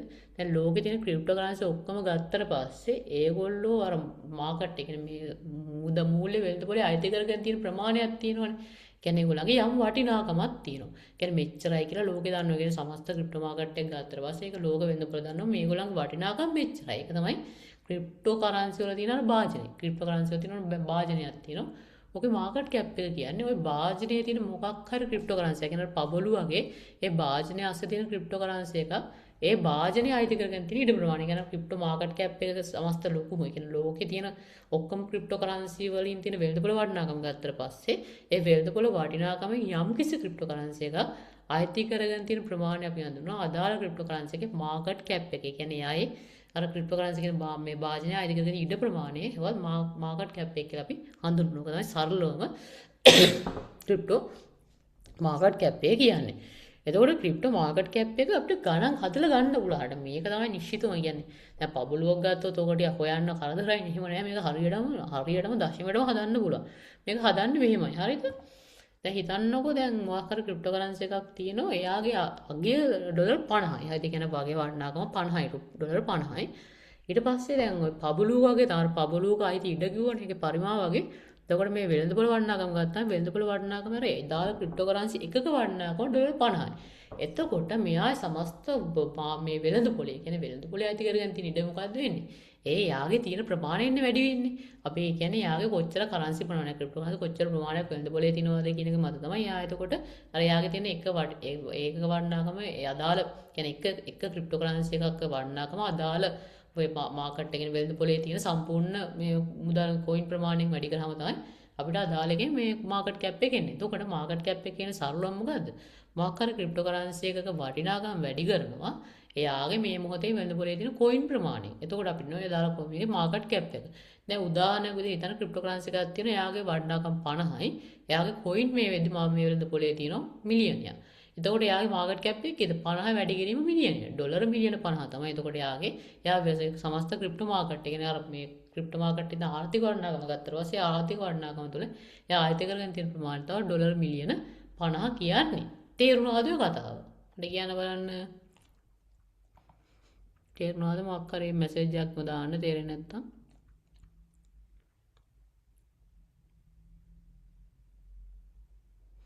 තේරුණා නේද? හරි. හොඳයි. ඔන්න දැන් මාකට් කැප් එක ගැන කිව්වා. දැන් ඔයාලා තේරුණා ඇති. දැන් මේ විදිහට මාකට් එකේ අයිති කරගෙන තියෙන ප්‍රමාණය අනුව අපිට මේ ක්‍රිප්ටෝ කරන්සි ටික ටික බෙදන්න පුළුවන් කියලා තේරෙනව නේද? ඔව් අපිට මේ ක්‍රිප්ටෝ කරන්සි කියන කට්ටිය මාකට් එකේ අයිති කරගෙන තියෙන ප්‍රමාණය නෝ බෙදන්න පුළුවන්. මේක ගොඩක් වැදගත්. මොකද දන්නවද මේ අපි ඉස්සරහට කතා කරන ට්‍රේඩ් වලට අදාළ කොයින් තොරගන්න මේ ඔක්කොටම මේ දැන් කතා කරන ටික ගොඩාක් වැදගත්. ඒක නෝද අවධානයෙන් අහගෙන මොකක් ප්‍රශ්නයක් ආවොත් අහන්න. හරිද? දැන් මෙතන දැන් මේ හිතන්නකෝ දැන් සමහර ක්‍රිප්ටෝ කරන්සි තියෙනවා ඒගොල්ලෝ මේ මාකට් එකේ මේ මාකට් එක කියන බාස්කට් එකේ සමස්ත මාකට් කැප් එක කියන බාස්කට් එකේ ලොකු ප්‍රමාණයක් අයිති කරගෙන ඉන්නවා. ඒගොල්ලෝ ගොඩක් වැඩියෙන් දෙනවා. අපි ඒගොල්ලන් අඳුන ලාර්ජ් මාකට් කැප් ක්‍රිප්ටෝ කරන්සි කියලා. ඒතකොට ඒකේ සීමාව මොකද්ද? මොකක් හරි ක්‍රිප්ටෝ කරන්සි එකක වෙළඳපොළ වටිනාකම කියන්නේ මාකට් එකේ අයිති කරගෙන තියෙන ප්‍රමාණය ඩොලර් බිලියන 10කට වඩා වැඩි නම් ඩොලර් බිලියන 10ක් කියන්නේ ලංකා මුදලින් බිලියන 300කට වඩා වැඩි. බිලියන 300ක් කියන්නේ බිලියන කෝටි වලින් නම් මට අගේ මාරෙට මීටර නෑ. බිලියන 300ක්. බිලියන 300 බිලියන 3000. බිලියන 3000කට වඩා වැඩි නම් ඒක අපි හඳුන්වනවා ලාර්ජ් මාකට් කැප් ක්‍රිප්ටෝ කරන්සි එකක් කියලා. හරිද? මම මේක ඉස්සරහට පෙන්නනවා කොහොමද බලන්නේ කියලා. ඒක ලාර්ජ් මාකට් කැප් ක්‍රිප්ටෝ කරන්සි එකක් කියන්නේ මොකක් හරි ක්‍රිප්ටෝ කරන්සි එකක් මාකට් එකේ අයිති කරගෙන තියෙන ප්‍රමාණය ඩොලර් බිලියන 10කට වඩා වැඩි නම් අපි ඒක හඳුන්වනවා ලාර්ජ් මාකට් කැප් ක්‍රිප්ටෝ කරන්සි එකක් කියලා. දැන් තේරෙනවා මෙයා ගොඩක් මාකට් එකේ දැන් ලොකු මාකට් එකේ මාකට් කැප් එකකට ගොඩක් ලොකු ප්‍රමාණයක් අයිති කරගෙන ඉන්නවා. මේ ගොඩක් ලොකු ප්‍රමාණයක් අයිති කරන් ඉන්නවා නම් මේගොල්ලන්ගේ තියෙන පුළුවන් ගති ගුණ මොනවද? අපි දැන් චුට්ටක් ඒක කතා කරමු. පළවෙනි දේ තේරෙනව නේද? දැන් මේ මාකට් එක යන්නේ කොහාටද? අනාගතයේදී අගේ වැඩි වෙනවද? එහෙම නැත්නම් මාකට් එකේ අගේ කියන්නේ මේ ක්‍රිප්ටෝ කරන්සි වල අගේ අඩු වෙනවද වගේ දේවල් තීරණය කරන ප්‍රධාන කට්ටිය මේගොල්ලෝ කියලා. මොකද මේගොල්ලෝ තමයි මාකට් එකේ වැඩි ප්‍රමාණයක් අයිති කරගෙන ඉන්නේ. ඒතකොට මෙන්න මේගොල්ලෝ තමයි මාකට් එක ලීඩ් කරන අය. කියන්නේ මාකට් එක අනාගතයේදී ආගේ වැඩි වෙනවද අඩු වෙනවද කියලා තීරණය කරන්නේ කවුද? මෙන්න මේ large market cap crypto currencies. අනිත් ඒ තමයි දැන් මේගොල්ලෝ ගොඩක් ලොකුවට අල්ලන් ඉන්න අයනේ. එතකොට මේගොල්ලෝ ලොකුවට අල්ලන් ඉන්න හින්දා මේගොල්ලන් එහෙම ලේසියෙන් මොකවත් ස්කෑම් මෙහෙම වෙන්නේ නැහැ. මේගොල්ලෝ ගොඩක් ස්ථාවරයි. දැන් ඔයසෝක තේරෙන්නේ නැත අපි ගත්ත දැන් කම්පැනිස් තියෙන්නේ. සමාගම තියෙද්දි අපි දන්නවා සමහර අලුත් සමාගම දිහා බලනකොට කියනවා මේක ස්ථාවර නෑ. මේක ඉක්මනට කඩා වැටෙන්න පුළුවන්. ඉතින් සමහර සමාගම් අපි දන්නවා ගොඩාක් කාලයක් තිස්සේ හොඳ මේ රෙපියුටේෂන් එකක් තියන අපි දන්නවා හරි මේ සමාගම සාමාන්‍ය ස්ථාවර අවුලක් වෙන්නේ නැහැ කියලා. ඔන්නෝම කතා තියෙනවානේ. අන්න ඒව දෙයක් තමයි මෙතනත් වෙන්නේ. ඒතකොට මේගොල්ලන්ගේ මාකට් කැප් එක ලොකු ඉඳලා මේගොල්ලෝ ගොඩාක් ස්ථාවරයි. ලේසියට කඩා වැටෙන්නේ නැහැ. ඒතකොට මේගොල්ලෝ ස්ථාවරින්ද මොකද වෙන්නේ? මේගොල්ලන්ට හොඳ රෙපියුටේෂන් එකක්. එහෙම නැත්නම් මේගොල්ලන්ට හොඳ පිළිගැනීමක් තියෙනවා. පිළිගැනීමක් තියෙන ඉඳලා ක්‍රිප්ටෝ කරන්සි වලට එන හැමෝම මේ ක්‍රිප්ටෝ කරන්සි වල තමයි ඉස්සෙල්ලාම ආයෝජනය කරන්නේ. කවුරු හරි ආයෝජකවවත් බලන්නේ ආයෝජක හැම වෙලේම බලන්නේ තමන්ගේ අවධානය අඩු කරගන්න. ආයෝජකයන්ගම බලනවා හරි මේ ක්‍රිප්ටෝ කරන්සි එකේ මාකට් කැප් එක වැඩි. මෙයාට ලොකු මාකට් කැප් එකක් තියෙන. කියන්නේ මෙයා ගොඩක් හොඳයි ස්ථාවරයි කියලා දන්නවා. ඒතර මොකද කරන්නේ? ආයෝජනය කරන්න පෙළඹෙනවා. එතකොට මේ ලාර්ජ් මාකට් කැප් ක්‍රිප්ටෝ කරන්සි වලට තමයි ගොඩක් අය මේ ඉස්සෙල්ලාම වෙලා ආයෝජනය කරන. කියන එකට වයිඩ් ඇඩැප්ෂන් එකක් තියෙනවා. ඊළඟ දේ තමයි දැන් මේ ඔය දැන් ඕවට ආයෝජනය කරන්නේ එක එක අය ඉන්නවා. කියන්නේ ඔය අපි වගේ හාල් මැස්සු වගේ ට්‍රේඩර්ස්ලා ඉන්නවා. දැන් අපි දාන ඇත්තම මොකද දැන් කේන්ටි දෙන්න පුළුවන් ඩොලර් 10,000ක විතර දැම්මට පස්සේ ඒක ලොකු ගාණක් නේද? උගේ ලංකාවට සාපේක්ෂව ලොකු ගාණක් වුණාට ලෝකයේ මූල්‍ය වෙනදල් වලට සාපේක්ෂව ගොඩක් පොඩි ගාණක් ඩොලර් 10,000ක් කියන්නේ. මම උදාහරණයක් කියන්නම්. දැන් ඔය ෆොරෙක්ස් මාකට් එක ලංකාවේ ෆොරින් එක්ස්චේන්ජ් වගේ ගත්තොත් සාමාන්‍ය ලෝකේ සාමාන්‍ය දවසකට සිද්ධ වෙන ගනුදෙනු වල ප්‍රමාණය ඩොලර් ට්‍රිලියන් 6ක් විතර වෙනවා.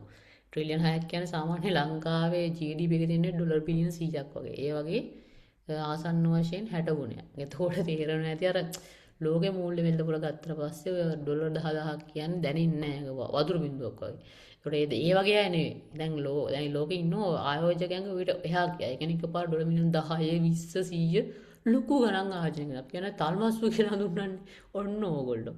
මේතකොට මෙන්න මේ වගේ අය කාටද? ඒ ඉස්සෙල්ලාම ආයෝජනය කරන්නේ. මේ වගේ ලාර්ජ් මාකට් එකක ක්‍රිප්ටෝ කරන්සි. මොකද ඔය තල්මස්සු වගේ අය කැපිටල් එක ලොකුයි. ඒගොල්ලෝ දාන ප්‍රමාණය වැඩි. ඒකට ඒගොල්ලන්ට පොඩි ප්‍රමාණයක් අපුනත් ඇවිල්ලා තියෙන ලාභය වැඩි. ඒකෙන්ද ඒගොල්ලෝ මහා ලොකෝට අවදානම් ගන්නවා දන්නේ. ඒගොල්ලෝ වැඩියෙන් ආයෝජනය කරන්නේ මේ ලාර්ජ් මාකට් කැප් ක්‍රිප්ටෝ කරන්සි වලට. ඒකට අපි කියන්නේ ඉන්ස්ටිටියුෂනල් ඉන්වෙස්ටර්ස්. කියන්නේ ඔය විදිහට තියෙන මේ ආයතන තමයි එකක හෙජ් ෆන්ඩ් කියලා. හෙජ් ෆන්ඩ් කියන්නේ ලංකාවේ ETF තියෙන්නේ. ඒ වගේ අර තියෙනවා එක එක ෆන්ඩ්. කියන්නේ මුදල් මේ මැනේජ් කරන කියන්නේ මේ මෙහෙවන ආයතන ඒවට හෙජ් ෆන්ඩ් කියනවා. ඒවා තමයි ඒව එකක්. ඊට පස්සේ මහා බැංකු එක රටවල් වල ඊට පස්සේ රාජ්‍යයන් ඉන්නවා. එහෙම එක එක කට්ටිය ඉන්නවා. ඒගොල්ලන්ගේ ලොකු අවධානයක් තියෙනවා මේ ලාර්ජ් මාකට් ක්‍රිප්ටෝ කරන්සි වලට. ඊළඟට තව දෙයක් තියෙනවා මේ ලික්විඩිටි එක. ලික්විඩිටි කියන්නේ භාවිතා කරන්න පුළුවන් මුදල්. ඕක ගැන ලොකුවට හිතනවා ලික්විඩිටි කියන එක සාමාන්‍යයෙන් සාපේක්ෂව මේ ලාර්ජ් මාකට් ක්‍රිප්ටෝ කරන්සි වල වැඩි. ඒ කියන්නේ ඒකෙන් තියෙන වාසිය තමයි අපිට අපි ආයෝජනය කරන මුදල් කරගන්න ඕනොත් අපිට හරි පහසුවෙන් මුදල් කරගන්න පුළුවන්. ඒක හිරවීමක් සිද්ධ වෙන්නේ නැහැ. ඒක තමයි ලික්විඩිටි කියන සරලම අදහස වෙන්නේ. දැන් ඔයගලන්ට අදහසක් කියන්නේ මොකද්ද මේ large market cap cryptocurrency එකක් කියන්නේ කියලා. මම මේක හොයාගන්න තඩියකින් පෙන්නන්නම්. ඉතින් දැන් ඊළඟට mid market cap cryptocurrency වලට. දැන් mid කියන්නේ මොකක්ද? mid කියන්නේ මැදනේ. ගොඩක් අඩුත් නැහැ, වැඩිත් නැහැ, මැද. දැන් මේ ගොඩක් අඩුත් නැහැ, වැඩිත් නැහැ කියන මේකට මොකක් හරි සීමාවක් තියෙන්න ඕනේ. මේ සීමාව තමයි මොකක් හරි මේ cryptocurrency එකක market cap එක කියන්නේ market එකේ අයිති කරගෙන තියෙන ප්‍රමාණය ඩොලර් බිලියන 1ත් 10ත් අතර නම් අපි ඒක හඳුන්වන මොකක් කියලාද? mid market cap cryptocurrency එකක් කියලා. දැන් මැද තියෙන්නේ. එතකොට කෙනෙක් මැද ඉඳිද්දි මෙයාට මොකක්ද තියෙන වාසිය? මෙයාට පුළුවන් අර large market cap cryptocurrency එකක් බවට පරිවර්තනය වෙන්න. ඒ කියන්නේ ඒකට යන හොඳ potential එකක් පෙන්නනවා. ඒ කියන්නේ මේ mid market cap cryptocurrency ගත්තට පස්සේ මේගොල්ලෝ වර්ධනය වෙන්න හැකියාව පෙන්වනවා. මේ මම වර්ධනය වගේ එයා ලෝකෙට පෙන්නනවා. දැන් වර්ධනය වෙන්න නිකන් බෑනේ. වර්ධනය වෙන්න නම් එයා මොකක් හරි අලුත් දෙයක් ලෝකෙට දෙන්න ඕනේ. එයා අලුත් දෙයක් ලෝකෙට නොදියාට වර්ධනය වෙන්න බෑ. යාට ඒ තේරෙන්නේ නැහැ. ඒකෝට මොකද්ද? මේගොල්ලෝ අනිවාර්යෙන් නවෝත්පාදනය කියන්නේ අර large market cap cryptocurrency වල දැන්ට තියෙන අඩුපාඩු වලට එක එක නවෝත්පාදනය කරන අපි යෝගිනවා innovation. එහෙම නැත්නම් අලුතෙන් නිර්මාණ කරනවා. ඒතකොට මේ mid market cap cryptocurrency වල තියෙන ප්‍රධාන ලක්ෂණ තමයි මේගොල්ලන්ගේ එක කර innovations තියෙනවා. මේ innovation තියෙන හින්දා මේගොල්ලෝ තමයි ඕනම් වෙළඳ පොලකින නැගී කියන කට්ටිය වෙන්නේ නැගින තරු වෙන්නේ මේගොල්ලෝ. දැන් තේරෙනවද? මෙයාත් එක්ක මේගොල්ලන්ගේ තියෙන ස්ථාවරත්වයක් යම් ප්‍රමාණයකට තියෙනවා. ඒ කියන්නේ මේගොල්ලෝ කියන්නේ අපි කියන large market cryptocurrencies තරම් මහා ලොකුට ස්ථාවර නැහැ. නමුත් මේගොල්ලෝ එහෙම ස්කෑම් වෙන්න තියෙන සම්භාව්‍යතාවය තුළ මොකද මේගොල්ලන්ගේ innovation තියෙන හින්දා. දැන් ඔය තැනම මොකද මේ mid market cap cryptocurrency එක කියන්නේ කියලා. හරිද? පියන් low market cap cryptocurrency වලට low market cap කියන්නේ මොකද්ද? මොකක් හරි cryptocurrency එකක් මාකට් එකේ අයිති කරගෙන තියෙන ඉඩ ප්‍රමාණය ඩොලර් බිලියන 1කට වඩා අඩුයි නම් අපි ඒක කියනවා low market cap cryptocurrency එක. එතකොට දැන් තේරෙනවද මේගොල්ලන්ට වර්ධන ලොකු ඉඩක් තියෙනවා. මොකද මේගොල්ලන්ට mid market cap යන්නත් පුළුවන්, large market cap යන්නත් පුළුවන්. mid market cap එක upper line එකට සාසන වශයෙන් තියෙන ප්‍රමාණය 10 ගුණයක වර්ධනයක් සිද්ධ වෙනවා. මේ large market cap එකට තව ගොඩාක් වැඩි වර්ධනයක් සිද්ධ වෙනවා. මේගොල්ලන්ට වර්ධනය වෙන්න ලොකු ඉඩක් තියෙනවා. එතකොට මොකද්ද මේකේ තියෙන වාසිය? කවුරු හරි කෙනෙක් මේක ආයෝජනය කරොත් මේ ප්‍රොජෙක්ට් එක සාර්ථක වුණොත් ඒ කියන්නේ මේවා ගොඩක් වෙලාවට මොකක් හරි cryptocurrency වල early stage. ඒ කියන්නේ මොකක් හරි උන්න පටන් ගත්තවදී ප්‍රොජෙක්ට් තමයි මේ වගේ තියෙන්නේ. එතකොට මේ ප්‍රොජෙක්ට් එක සාර්ථක වුණොත් අනිවාර්යෙන් ඒකට සාපේක්ෂව මේක හොඳ රිවර්ඩ් එකක් හම්බ වෙනවා. නමුත් මේක අසාර්ථක වුණොත් තියෙන සල්ලි ටිකක් නැති වෙනවා. අන්න ඒකින්ද මේවා ඇත්තමොත් ඉහළ අවධානමක් තියෙන ආයෝජන වෙනවා. එතකොට මේවට සාමාන්‍යයෙන් ලිමිටඩ් ඒ කියන්නේ යම්කිසි පොඩි විරසක් තමයි ආයෝජනය කරන්නේ. ඒගොල්ලෝ අවධානව දරා ගන්න බලා ගන්න තමයි ආයෝජනය කරන්නේ. ඒක එකක්. එතකොට දැන් මේවා දැන් මොකක් හරි පටන් ගත්තා වදින ඒකට මොකක් හරි ඒගොල්ලෝ එක පැත්තක් විතරයි මුලින්ම ફોකස් කරන්නේ. ඒකත් ඒක මේගොල්ලෝ එක එක අලුතෙන් ඉනෝවේෂන් කරන කොහොම කටා තියෙනකොට උදාහරණ විදිහට ගන්න පුළුවන් මීම් කොයින් කියලා තියෙන්නේ. ඕක දැකලා තියෙන ගෙම්බෙක් ඉන්න අර මේ බල්ලෙක් ඉන්න එහෙම කොයින් දාගෙන මේ ඉලොන් මස්ක් එම් කරන ඩොජ් කියලා ඒ වගේමයි ඩොජ් එක එහෙම ඩොජ් නම් ගන්න බෑ දැන් මේ ඒ වගේ අර එකේ මීම් තියෙන්නේ. කියන්නේ විහිළු උසාවලු වගේ ගොඩක් මීම් කොයින් හිමයි තියෙන්නේ මේ low market cap cryptocurrency වලට. හරිද? දැන් මම ඕගොල්ලන්ට චූටි දෙයක් පෙන්නන්නම් මේ ක්‍රිප්ටෝ මේ low market cap cryptocurrency හොයාගන්නේ කොහොමද කියලා. මේකට තියෙන වෙබ්සයිට් එකක්. හරිද? මේකේ නම coin market cap. මේ coin market cap එකට ගියාට පස්සේ වර මෙන්න market cap කියලා මේ තියෙන්නේ සමස්ත ක්‍රිප්ටෝ වෙළඳපොලේ අද දවසේ වටිනාකම. අද දවසේදී සමස්ත ක්‍රිප්ටෝ වෙළඳපොලේ වටිනාකම ඩොලර් ට්‍රිලියන 2.38යි. ඕක අකයක් වශයෙන් තේරෙන්නේ නැත්නම් ගත්තොත් ලංකාවේ දළදේශ නිෂ්පත්තික ලංකාව අවුරුද්දකට හම්බ කරන ගාණ වගේ ආසන්න වශයෙන් මේක 23 ගුණයක් විතර වෙනවා. මේ තියෙන අගේ 23 ගුණ 24 ගුණයක වගේ අගයක් තමයි මේ තියෙන්නේ. ඒතකොට මේ ක්‍රිප්ටෝකරන්සි මාකට් එක අද වෙද්දි වටිනවා. හරිද? එතකොට මේ මම කියන ලාර්ජ් මාකට් එකේ ක්‍රිප්ටෝකරන්සි එකක් කියන්නේ මොකක් හරි ක්‍රිප්ටෝකරන්සි එකක් මාකට් එකේ අයිති කරගෙන තියෙන ප්‍රමාණය ඩොලර් බිලියන 10කට වඩා වැඩි කියලා. ඒතකොට මෙන්න තියෙනවා පළවෙනි කෙනා විදිහට BTC. BTC මේ වෙද්දි මාකට් එකේ ඩොලර් ට්‍රිලියන 1.4ක් අයිති කරන් ගොඩක් වැඩි අගයක් අයිති කරන් ඉන්නවා. මොකද ඒකට හේතුව? හේතුව තමයි BTC ගැන කියද්දි මම ගියා BTC තමයි ලෝකෙ ඉන්න මද කොයින් එක. ඒ කියන්නේ මව් කොයින් එක. ඒක හින්දා තමයි මෙයා මෙච්චර ප්‍රමාණයක් අයිති කරන් ඉන්නේ. ඊළඟ දෙවනියට ඉන්න එතීරියම් කියලා කොයින් එකක්. මෙයා ඩොලර් බිලියන 249ක් විතර අයිති කරන් ඉන්නවා. මේ එතීරියම් තමයි සාමාන්‍යයෙන් දෙවනියට අප් කොයින් එක වෙන්නේ. ඊළඟ මේ USDT කියලා කොයින් එකක් තමයි මෙයා 183ක් අයිති කරන් ඉන්නවා. මේ BNB කියන්නේ ඔයගොල්ලෝ හසිනෝනේ බයිනෑන්ස් කියලා එක්ස්චේන්ජ් එක. ඒගොල්ලන්ගේ කොයින් එක. ඒක ඩොලර් බිලියන 88ක් අයිති කරන් ඉන්නවා. ඉතින් යට යන්න පුළුවන්. එතකොට මේ නවමින් තැන ඉන්න ඩොජ් කියලා කොයින් එක. මේ ඩොජ් කියන්නේ මීම් කොයින් එකක්. මේක නම් ඔය ඉලොන් මස්ක් එහෙම සපෝට් කරන කොයින් එක. ඉතින් මේක ඩොලර් බිලියන් 14ක් අයින් අයිති කරගෙන ඒතකොට තේරෙනවා ඉතින් පළවෙනි කොයින් 9ම ගත්තොත් ලාර්ජ් මාකට් කැප්. මෙතනින් යට තේරෙනවා ඉතින් මෙන්න ඔන්න මේ හයිපර් ලික්විඩ් හයිප් කියන මේක මේ එක්ස්චේන්ජ් එක. එක්ස්චේන්ජ් මොනවද කියලා අපි ඉස්සර කතා කරමු. ඒකේ කොයින් එකක ඩොලර් බිලියන් 9ක් විතර තමයි තියෙන්නේ. මේක තමයි ඒතකොට මිඩ් මාකට් කැප් තමයි. ඔය බලන්න මේ මිඩ් මාකට් කැප් එක ඉර වෙනකොට මම කිව්වා මිඩ් මාකට් කැප් එක තියෙන්නේ ඩොලර් බිලියන් 1ත් 10ත් අතර කියලා. හොඳ යාඩට යනවා. හොඳයි මෙන්න මෙතනින්.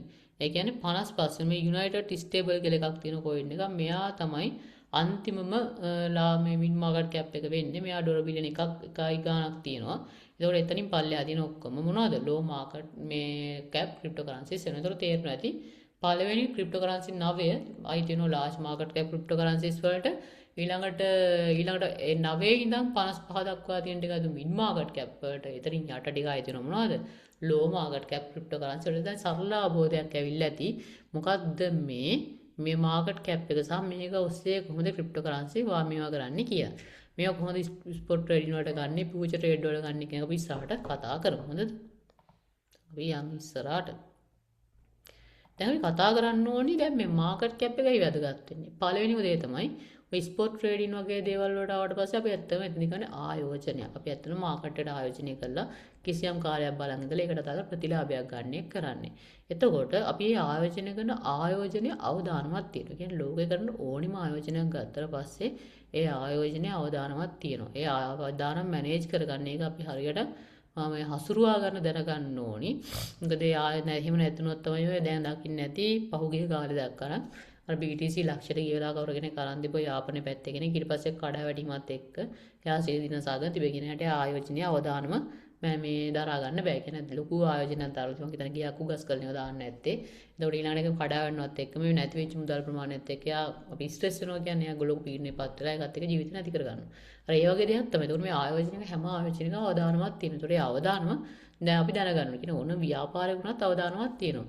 ඒ අවදාන අපි දැනගන්න ඕනේ කොහොමද අපි ඒක මැනේජ් කරගන්නේ, කොහොමද අපි හරියට මේ කියන්නේ පවත්වා ගන්න, කියන්නේ දරා ගන්න, කළමනාකරණය කරගන්න කියලා. අන්න ඒකට මේ මාකට් කැප් එක කියන ඕනම ක්‍රිප්ටෝකරන්සි මාකට් එකේ අයිති කරගෙන තියෙන ප්‍රමාණය කියන්නේ ගොඩක් වැදගත් වෙනවා. මොකද ඒක හරහා තමයි අපිට තේරුම් ගන්න පුළුවන් අපි දරන ආයෝජන සාපේක්ෂව කොච්චර අවදානමක් දරනවද, ඒ අවදානම කොහොමද මැනේජ් කරගන්නේ කියන එක. එතකොට මේ මිඩ් මාකට් කැප්ද, ලෝ මාකට් කැප්ද, හයි මාකට් කැප්ද කියන අනුව අපි කොච්චර ප්‍රමාණයක් ආයෝජනය කරනවද, අපි ආයෝජන කොහොමද බෙදී යන්නේ කියන එක තීරණය කරන්න පුළුවන්. සාමාන්‍ය හයි මාකට් කැප් වල ලාර්ජ් මාකට් කැප් ක්‍රිප්ටෝකරන්සි එකක් ගත්තොත් අපි කිව්වා ඒක සාමාන්‍යයෙන් ගොඩක් ස්ථාවරයි කියලා. ඒතර ඒ වගේ ආයෝජනයකට පස්සේ අපි මුදල් නැති වෙන කියන අගේ අඩු වෙන්න පුළුවන්. නමුත් ඒක සම්පූර්ණයෙන් නැති වෙලා යන තියෙන සම්භාවිතාව ගොඩක් අඩුයි. ඒතර අන්න ඒ වගේ එක ලොකු ප්‍රමාණයක් ආයෝජනය කරන සාපේක්ෂව වාසි. මින් මාකට් කැප් ගත්තොත් ඒ ගොඩාක් ලොකු ප්‍රමාණයක් ආයෝජනය කරන එක එච්චරම සුබදායක නැත. ඒ කියන්නේ යම් ප්‍රමාණයක් ආයෝජනය කරනවා. නමුත් ඒකෙත් යම්කිසි අවදානමක් තියෙනවා. ලෝ මාකට් කැප් ගන්න මම කිව්වා. ඒක නැති වෙන්නත් ඉඩ තියෙනවා. හරියන්නත් ඉඩ තියෙනවා. ඒ වගේ ආයෝජනයේ සැලකුතු අවදානමක් තියෙනවා. ඒතර ඔන්න විදියට අපිට අපේ අවදානම කළමනාකරණය කරගෙන ආයෝජනය කරන්න මෙන්න මේ මාකට් කැප් එක ගොඩක් වැදගත් වෙනවා. මේක වැදගත්කම ස්පොට් ට්‍රේඩින් වලදී තේරෙයි. දැන් අපි ඉස්සරහට යමු. දැන් අපි ඔක්කොම ටික කතා කරන්නේ මාකට් කැප් එක කතා කරලා පස්සේ දැන් ඔයගලන් තේරුණාද මේව දෙයක්? මේ ඔක්කොම ගන්න කොහෙන් හරි ක්‍රිප්ටෝකරන්සි මිලදී ගන්න එපා නේද? දැන් අපි දැන් මේ ක්‍රිප්ටෝකරන්සි වල ලෝ මාකට් කැප් එකක් වෙන්න පුළුවන්, මිඩ් මාකට් කැප් එකක් වෙන මොකක් හරි. මේ මෙහෙම ආයෝජනය කරන ක්‍රිප්ටෝකරන්සි මිලදී ගන්න තැනක් දෙන්න එපා. ඔන්න ඕවට ලෝක නිර්මාණය කරන වෙලාව මොකද ක්‍රිප්ටෝ එක්ස්චේන්ජ් එක. එක්ස්චේන්ජ් එක කියන්නේ සරලව හුවමාරු කිරීමේ මධ්‍යස්ථානයක්. ඒ කියන්නේ මේ මොකද්ද? මේ ක්‍රිප්ටෝ එක්ස්චේන්ජ් එක කියන්නේ මේ ක්‍රිප්ටෝකරන්සි හුවමාරු කිරීම මධ්‍යස්ථානයක් තමයි මේ ක්‍රිප්ටෝ එක්ස්චේන්ජ් එක කියන්නේ. එතකොට මේ එක්ස්චේන්ජ් එකේ වර්ග දෙකක් තියෙනවා. ඒ කියන්නේ එක්ස්චේන්ජ් එක පාලනය කරන කිසියම්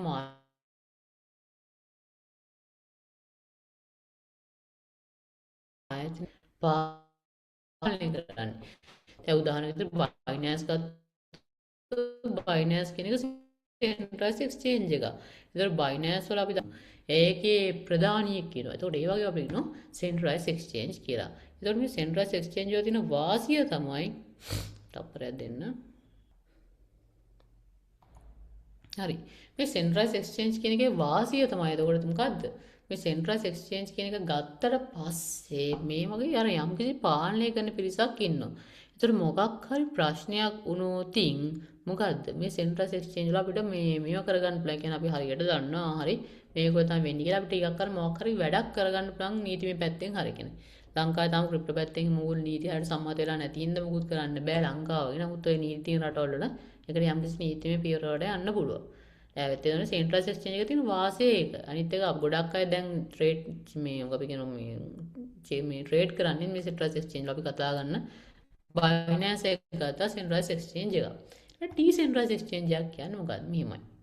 දැන් යා දැන් මං කියන්නේ මේ ක්‍රිප්ටෝ කරන්සි බිහි වෙනවත් එක්කම දැන් මේක ගත්තට පස්සේ මේක ඇත්තටම නිර්මාණය කළේ මිනිස්සු අතර පාලනය වල තියාගන්න කියලා.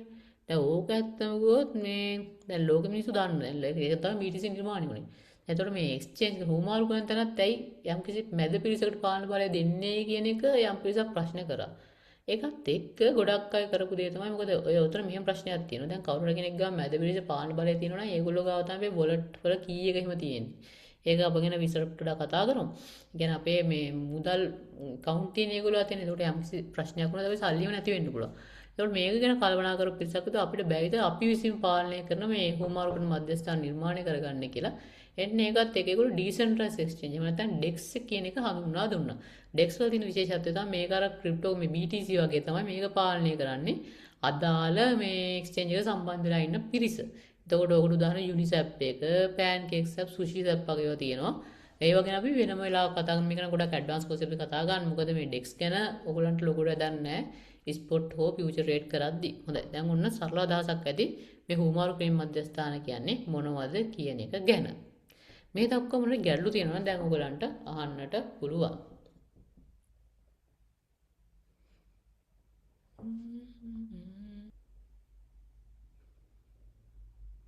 දැන් මං හිතනවා ප්‍රශ්න නැහැ කියලා. හොඳයි.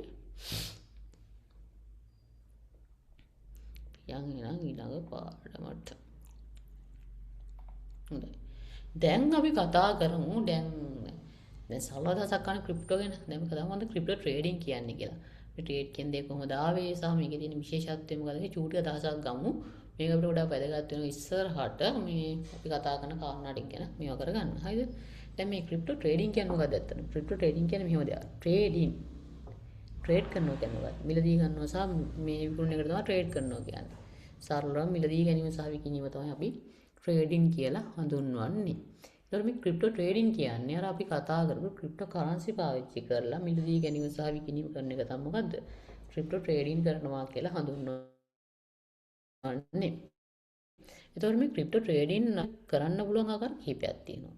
ඒ කියන්නේ අපිට පුළුවන් එක්ක මේක ආයෝජනික වශයෙන් දීර්ඝකාලීනව කරන්න. එහෙම නැත්නම් පුළුවන් මේක මොකද්ද? මේක මේ සාමාන්‍ය එදිනදා ගානක් හොයාගන්න කරන්න. ඔය දෙවිදිහටම කරන්න පුළුවන්. ඔය විදිය කරන විදිය අනුව ඔක ඊළඟට වර්ග කිහිපයකට බෙදෙනවා. හරිද? දැන් එතකොට දැන් ක්‍රිප්ටෝ ට්‍රේඩින් වල තියෙනවා අපි කරන එක මිලදී ගන්නවා විකුණනවා. ට්‍රේඩ් කරනවා කියන්නේ ඇත්තටම ඕක තමයි. මිලදී ගන්නවා සහ විකුණනවා. අපි කොහෙන් හරි මිලට ගන්නවා ඊට පස්සේ විකුණනවා. ඕක තමයි සරලම අදහස වෙන්නේ. හරිද? දැන් අපි මෙතනදී කතා කරමු මේ දැන් මේකෙදි. දැන් ක්‍රිප්ටෝ ට්‍රේඩින් වලට එන කට්ටිය ඉන්නවනේ. දැන් එන පිරිස පාවිච්චි කරන මුදල් ප්‍රමාණය අනුව වර්ග දෙකක් ඉන්නවා. ඒක කතා රීටේල් ට්‍රේඩර්ස්ලා. කියන්නේ ඔයාලා අපි වගේ කට්ටිය හඳුනන රීටේල් ට්‍රේඩර්ස්ලා කියලා. ඒකට අපි අපේ තියෙන පර්සනල් ෆන්ඩ් වල අපේ තියෙන පුද්ගලික ධනයෙන් පාවිච්චි කරලා තමයි මේක ට්‍රේඩ් කරන්නේ. අපි ඒක හඳුනන රීටේල් ට්‍රේඩින් කියලා. ඊට මේකෙම ඉන්නවා තව පිරිසක් අපි හඳුනන ඉන්ස්ටිටියුෂනල් ට්‍රේඩර්ස්ලා කියලා. ඉන්ස්ටිටියුෂනල් ට්‍රේඩර්ස්ලා කියන්නේ ඒගොල්ලෝ මම කලින් කිව්වා මහ බැංකු රජයන් වගේ කට්ටිය මේගොල්ලෝ ලොකු ෆන්ඩ් තමයි පාවිච්චි කරන්නේ. ඒකට ඒගොල්ලෝ ඩොලර් බිලියන ගණන් ෆන්ඩ් පාවිච්චි කරනවා. ඒතකොට දෙපාර්ශ්වයම ක්‍රිප්ටෝ ට්‍රේඩින් වල සම්බන්ධ වෙනවා.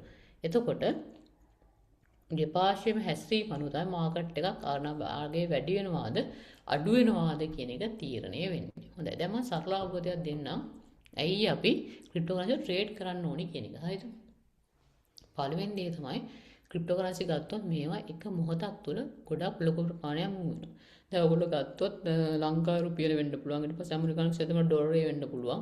ඊට පස්සේ එක එක කරන්සිස් තියෙනවා. කියන මුදල් ඒකක තියෙනවා. ඒවා ගත්තොත් ඒවා සාමාන්‍යයෙන් ඒවා ලොකුවට මූව් වෙන්නේ නැහැ. සාමාන්‍ය වසරකට මූව් වෙන්නේ 10%ක් විතර. කියන්නේ එහෙම මූව් වෙන්නත් බෑ. මොකද රටක ආර්ථිකනේ. රටක ආර්ථිකයක් කොහොමද වඩා මූව් වුණොත් ඒකත් මොකද ආර්ථිකය ස්ථායි නැහැ. ඒක ලොකු ප්‍රශ්නයක් වෙනවා. නමුත් දැන් මෙතන ගත්තොත් මේ ක්‍රිප්ටෝ කරන්සි කියන පැත්ත ගත්තොත් මේවා එහෙම නැහැ. මේවා ගොඩාක් වේ මූව් වෙනවා. කියන්නේ මේ වගේ අර වෙලාවකට 20 30 වැඩි වෙනවා. වෙලාවට 20 30 අඩු වෙනවා. 50ක් විතර අඩු වෙන ඒවාත් තියෙනවා. ඒතර ওই විදිහට ලොකුවට මූව් වෙන හින්දා කියන්නේ අගේ අඩු වැඩි වෙන හින්දා මේ වගේ අපිට ඉහළ ප්‍රතිලාභයක් ලබා ගන්න පුළුවන්. ඔය තමයි හරියට වැඩෙනකොට තියෙන සල්ලි ඔක්කොම නැති වෙනවා. අනිත් දේ තමයි පැය 24ම අපිට මේක ට්‍රේඩ් කරන්න පුළුවන්. කියන්නේ උදේ දවල්ට රැය දෙක එකක් නැහැ. මාකට් එකේ හොඳට මේ අපි කියන වොලියුම් එක කියන්නේ හොඳට මේ මාකට් එක මූව් වෙනවා නම් ඒ කාලවල ට්‍රේඩ් කරන්න පුළුවන්. ඒතකොට ප්‍රශ්නයක් නැහැ කොහොමද ට්‍රේඩ් කරන්න කියන එක. අනිත් දේ තමයි දැන් ක්‍රිප්ටෝ කරන්සි වල ගොඩාක් තියෙනවානේ. ඒතකොට ඔය අපිට large market cap, mid market cap, low market cap මේ විදිහට අර ඒකෙම තියෙන වර්ග තුනට අනුව වුණත් ගොඩාක් කොයින් වල අපිට ඒක අනුව මේ ට්‍රේඩ් කරන්න පුළුවන්. ඒක අර අපිට එක දවස් තුළ ලොකු ප්‍රතිලාභයක් ලබා ගන්න පුළුවන්. හැබැයි මේව දැන් මතක තියාගන්න ඕනේ මෙතනදී වැරදි විදිහට කරන්න ගියොත් නම් TN ටිකත් නැති වෙනවා. හරිද? හොඳයි. දැන් අපි චුට්ටක් කතා කරමු. අපි ඉස්සරහ කතා කරන මාතෘකාව ස්පොට් ට්‍රේඩින් ගැන. හරිද? ස්පොට් ට්‍රේඩින් කියන්නේ මොකද්ද? මම චුට්ටක් ඉස්සරහ කියන්නම්. දැන් ඔයා අහලා ඇතිව කොටස් වෙන්න පොළේ එහෙම කට්ටිය කොටස් වල ආයෝජනය කරනවා කියන්නේ එතෙන්දී ඒගොල්ලෝ කියන දේ තමයි යටින් මිලදී ගන්නවා ටිකක් අගේ වැඩි වෙනකන් ඉඳලා විකුණනවා. එතන කියන්නේ buy low sell high. ඕක තමයි ප්‍රධානම දේ. කියන්නේ යටින් ගන්න ඊට පස්සේ ටිකක් අගේ වැඩි වෙනකන් ඉඳලා විකුණනවා. ඕක තමයි කැමොයිලම් කියන්නේ. ගැන් ටිකක් අඩුවෙන් ගන්නවා වැඩි විකුණනවා. අඩුවෙන් ගන්නවා වැඩි විකුණනවා. ඕක අපි කියනවා buy low sell high කියලා. අපි ඕක හඳුන්වනවා මොකද්ද? අපි ඕක හඳුන්වනවා මේ අර සාමාන්‍ය විදියට කරන විදිය. කියන්නේ යටින් මිලදී අරගෙන ටිකක් වැඩි වෙද්දී විකුණනවා. ස්පොට් ට්‍රේඩ් වල ඇත්තම ගොත් ඕක තමයි වෙන්නේ. ස්පොට් ට්‍රේඩින් වලදී අපි කරන්නේ මොකක් හරි ක්‍රිප්ටෝ කරන්සියක් අරගෙන ඒකේ අගේ ටිකක් අඩු වෙනකන් ඉඳලා ඊට පස්සේ මේක අනාගතයේදී අගේ වැඩි වෙන්න පුළුවන්ද කියන එක බලන්න ඕනේ. ඒක බලන්න පුළුවන් ක්‍රම තියෙනවා. ඒ කියන්නේ ඒකදී අපි එක පැත්තක් තියෙනවා ටෙක්නිකල් ඇනලිසිස් කියලා මාකට් එකේ යන පැත්ත. මෙහෙම යන්න පුළුවන් මෙහෙමයි යනවා කියලා අර අපි ඒක තාක්ෂණික වශයෙන් එක අපි මේ ඇගීමක් කරනවා. ඕක මම කියලා දෙන්නම් කොහොමද කරන්න කියලා. ඒක ඔස්සේ අපි පුළුවන් මාකට් එක අනාගතයේදී කියන්නේ මේ කරන්සි එක අනාගතයේදී අගේ වැඩි වේද අඩු වේද කියලා මේවා කරන්න. එහෙම ඉඳදී ගන්න පුළුවන්. ඊට පස්සේ තව දෙයක් තියෙනවා මේකට අපි ඇඩ්වාන්ස් මේ කෝස් එකට ආයි තියෙන්නේ. මේකේ තියෙනවා ෆන්ඩමෙන්ටල් ඇනලිසිස් කියලා කියන අදාළ ක්‍රිප්ටෝ කරන්සියක් ගත්තට පස්සේ ඔක ප්‍රොජෙක්ට් එකක්. නැත්නම් ක්‍රිප්ටෝ කරන්සියක් කියන මොකක් හරි ව්‍යාපෘතියක්. ඒ ව්‍යාපෘතිය කොහොමද? ඒ කියන්නේ යාගල අනාගත සැලසුම් මොනවද? ඒගොල්ලෝ අනාගතේ කොයි විදියට හැසිරෙයිද? මෙන්න මේ වගේ දේවල් පාවිච්චි කරලා අපිට පුළුවන් මේවා අනාගතේ යයි කියලා අපේක්ෂා කරන තැන තීරණය කරන්න. අන්න ඒක පාවිච්චි කරලා මොකද අපි කරන්නේ? ඒක පාවිච්චි කරලා අපිට පුළුවන් මොකද්ද? ට්‍රේඩ් කරලා ගාණක් හොයාගන්න. කියන්නේ මේක වැඩි වේද අඩු වේද කියලා. අන්න එහෙමත් කරන්න පුළුවන්. ඒකට ස්පොට් ට්‍රේඩින් වල කියන්නේ කොයිම හරි විදියකට කියන්නේ ෆන්ඩමෙන්ටල් වෙන්න පුළුවන්, ටෙක්නිකල් වෙන්න පුළුවන් දෙකම ඕන විදියකට නැත්නම් දෙකම එකතු කරලා හරි අගේ අඩු වෙනකන් ඉඳලා මිලදී ගන්නවා. ඊට පස්සේ අගේ වැඩි වෙමින් විකුණනවා. ඕක තමයි සාමාන්‍ය ස්පොට් ට්‍රේඩින් වලදී වෙන්නේ. ඒකට ස්පොට් ට්‍රේඩින් වලදී ඔයා ටිකක් ලොකු කැපිටල් එකක් කියන්නේ ලොකු මුදලක් ආයෝජනය කරන තමයි ඉහළ ප්‍රතිලාභයක් ගන්න පුළුවන්. නැත්නම් පොඩි මුදලක් ආයෝජනය කරලා ගන්න පුළුවන්. එහෙම කොයින් තියෙනවා. ඒව ගැන විස්තර කතා කරමු. දැන් පොඩි මුදලක් නෙවෙයි සාමාන්‍ය ස්පොට් වල සාමාන්‍ය කින්දර ටික අර කියන්නේ අපි ගොඩක්ම එතකොට ආයෝජනය කරන හයි මාකට් කැප් වගේ වට ඊළඟට mid market cap low market cap අර එක බෙදලා තමයි දාන්නේ.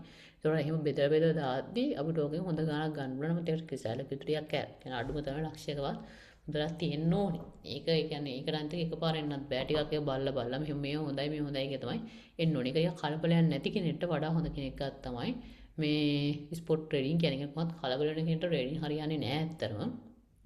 කලබලයක් නැති කියන්නේ මම මෙතන කලබලයක් නැහැ කියලා කිව්වේ සාමාන්‍යයෙන් ස්පොට් ට්‍රේඩින් වලදී සාමාන්‍ය ඉන්වෙස්ටර් කෙනෙක් කවුරුද්දක් විතර හොල් කරන් ඉන්න අවස්ථාවක් තියෙන කෙනා ටිකක් හොඳ ඉවසීමක් තියෙන කෙනෙක්ට ගොඩක් හොඳ දෙයක් ස්පොට් ට්‍රේඩින්. මොකද මේකෙදි මුදල් නැති වෙන්න තියෙන සම්භාවිතාව සාපේක්ෂව අඩුයි. ඒ ගැන කොහොමත් අර යම් කිසි කාලයක් ඉවසන් ඉන්න පුළුවන් නම් තමන්ගේ මුදල අනිවාර්යයෙන්ම රිකවර් වීම සිද්ධ වෙනවා. ඒ වාසිය අනිවාර්යයෙන්ම ස්පොට් ට්‍රේඩින් වලදී අපිට ලබා ගන්නට පුළුවන්. යම් ෆියුචර් ට්‍රේඩින් වලට. දැන් ඔයගොල්ලෝ දැන් කල්පනා කරනවා මොකද්ද මේ ෆියුචර් ට්‍රේඩින් කියන්නේ කියලා. ෆියුචර් ට්‍රේඩින් කියන්නේ මෙහෙම දෙයක්. කියන්නේ දැන් මේ ෆියුචර් කියන දේ ගත්තට පස්සේ මේ අනාගතයනේ. ෆියුචර් කියන දේ අදහසම තියෙන අනාගතය කියන එක. එතකොට ඕකේ කියන්නේ මෙහෙම දෙයක්.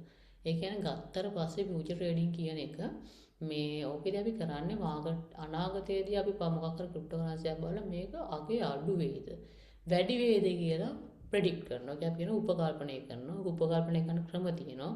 මම අර කිව්ව තාක්ෂණික වගේ යන්න පුළුවන් කියලා ටෙක්නිකල් ඇනලිසිස් කියලා අන්න විදිහට අපි උපකල්පනය කරනවා. උපකල්පනය කළා ඒ ඔස්සේ මාකට් එකට ඇවිල්ලා අපි මෙන්න මෙහෙම යයිද කියන අගේ වැඩි වේද අඩු වේද කියලා අපි උපකල්පනය මත පතනම් වෙලා එක්ක කරන්සි එක මිලදී ගන්න. එහෙම නැත්නම් මේ ගැන විකුණන්න විකිණීමක් එයි කියලා කියන්නේ මිල එක්ක අගේ වැඩි වෙයි කියලා මේ ට්‍රේඩ් එකක් ගැන අපි ගනුදෙනුව සිද්ධ කරනවා. නැත්නම් අගේ අඩු වෙයි කියලා ගනුදෙනුව සිද්ධ කරනවා. කොහොම හරි කරන්න පුළුවන්. ඉතින් තියෙන පොඩි කාරණා ටිකක් ලෙවරේජ් හෙඩ්ජින් වගේ කතා අපි ඔක් ගැන කතා කරමු ඉස්සරහට. ඒතකොට මේකෙදි තියෙන වාසිය තමයි මේකෙදි අපිට අගේ වැඩි වීමකදී සහ අඩු වීමකින් දෙපාර්ශ්වයෙන්ද ප්‍රතිලාභය ලබන්න පුළුවන්. හරියට ඒක අපි මේ උපකල්පනය කරොත් ඒ කියන්නේ අපි හරියට අගේ වැඩි වෙයි කියලා උපකල්පනය කරොත් ඒ ඔස්සේ ප්‍රතිලාභය ලබන්න පුළුවන්. හරියට අගේ අඩු වෙයි කියලා උපකල්පනය කරත් ඒ ඔස්සේ ප්‍රතිලාභය ලබන්න පුළුවන්. දෙකම අපිට කිරීමේ හැකියාව තියෙනවා මේ ෆියුචර් ට්‍රේඩින් වලදී. හොඳයි. මම හිතනවා මේ ෆියුචර් ට්‍රේඩින් මේ ටික පැහැදිලි ඇති කියලා. මේ ටික දැන් ක්ලියර්ද? දැන් මම හිතනවා ඒක ක්ලියර් කියලා. හරිද? දැන් මම චූටි දෙයක් පෙන්නන්නම්. මේ දැන් අපි ඊළඟට බලමු බයිනෑන්ස් account එකක් මේ හදාගන්න විදිය. හරිද? බයිනෑන්ස් කියන්නේ මේ එක්ස්චේන්ජ් එකේ මේ චුට්ටක් පෙන්නන්නම්. මේක මේ හදාගන්න විදිය කියන්නේ මගේ එකෙන් නම් පෙන්වන්න බැරි වෙයි. මොකද මේකේ මම එකක් ඔල්රෙඩි හදලා තියෙන හින්දා. මොකද මම මේක ගොඩක් කලින් ඉන්නවනේ ඒකින්ද. මේකේ හදන විදිය මම චුට්ටක් කියන්නම්. මේක අමාරු නෑ. අපි මේක වීඩියෝ එකක් දාන්නම් group එකට. හරිද? ඔක් කරන් තියෙන ලොකු දෙයක් නෙමෙයි. මෙන්න මෙතන sign up කියලා එකක්. මේ sign up කියන එකට යන්න. sign up කියන එකට ගිහිල්ලා ඔයාගේ මේ Google account එක මේ continue with Google කියන එක දෙන්න. දුන්නාට පස්සේ ඔයාට ඔයාගේ Google account එක කනෙක්ට් කරන්න. දැන් මගේ නම් එන්නේ මේ තියෙන එක. එතකොට ඒක කනෙක්ට් කරාට පස්සේ ඔයාට ඉස්සරහට යන්න. ඒක පස්සේ තමයි යන්නේ මේක අපි වීඩියෝ එකක් දෙන්න. හොඳයි මේ මම දැන් අදට කරන්න බලාපොරොත්තු වෙනා මේ ටික. මේක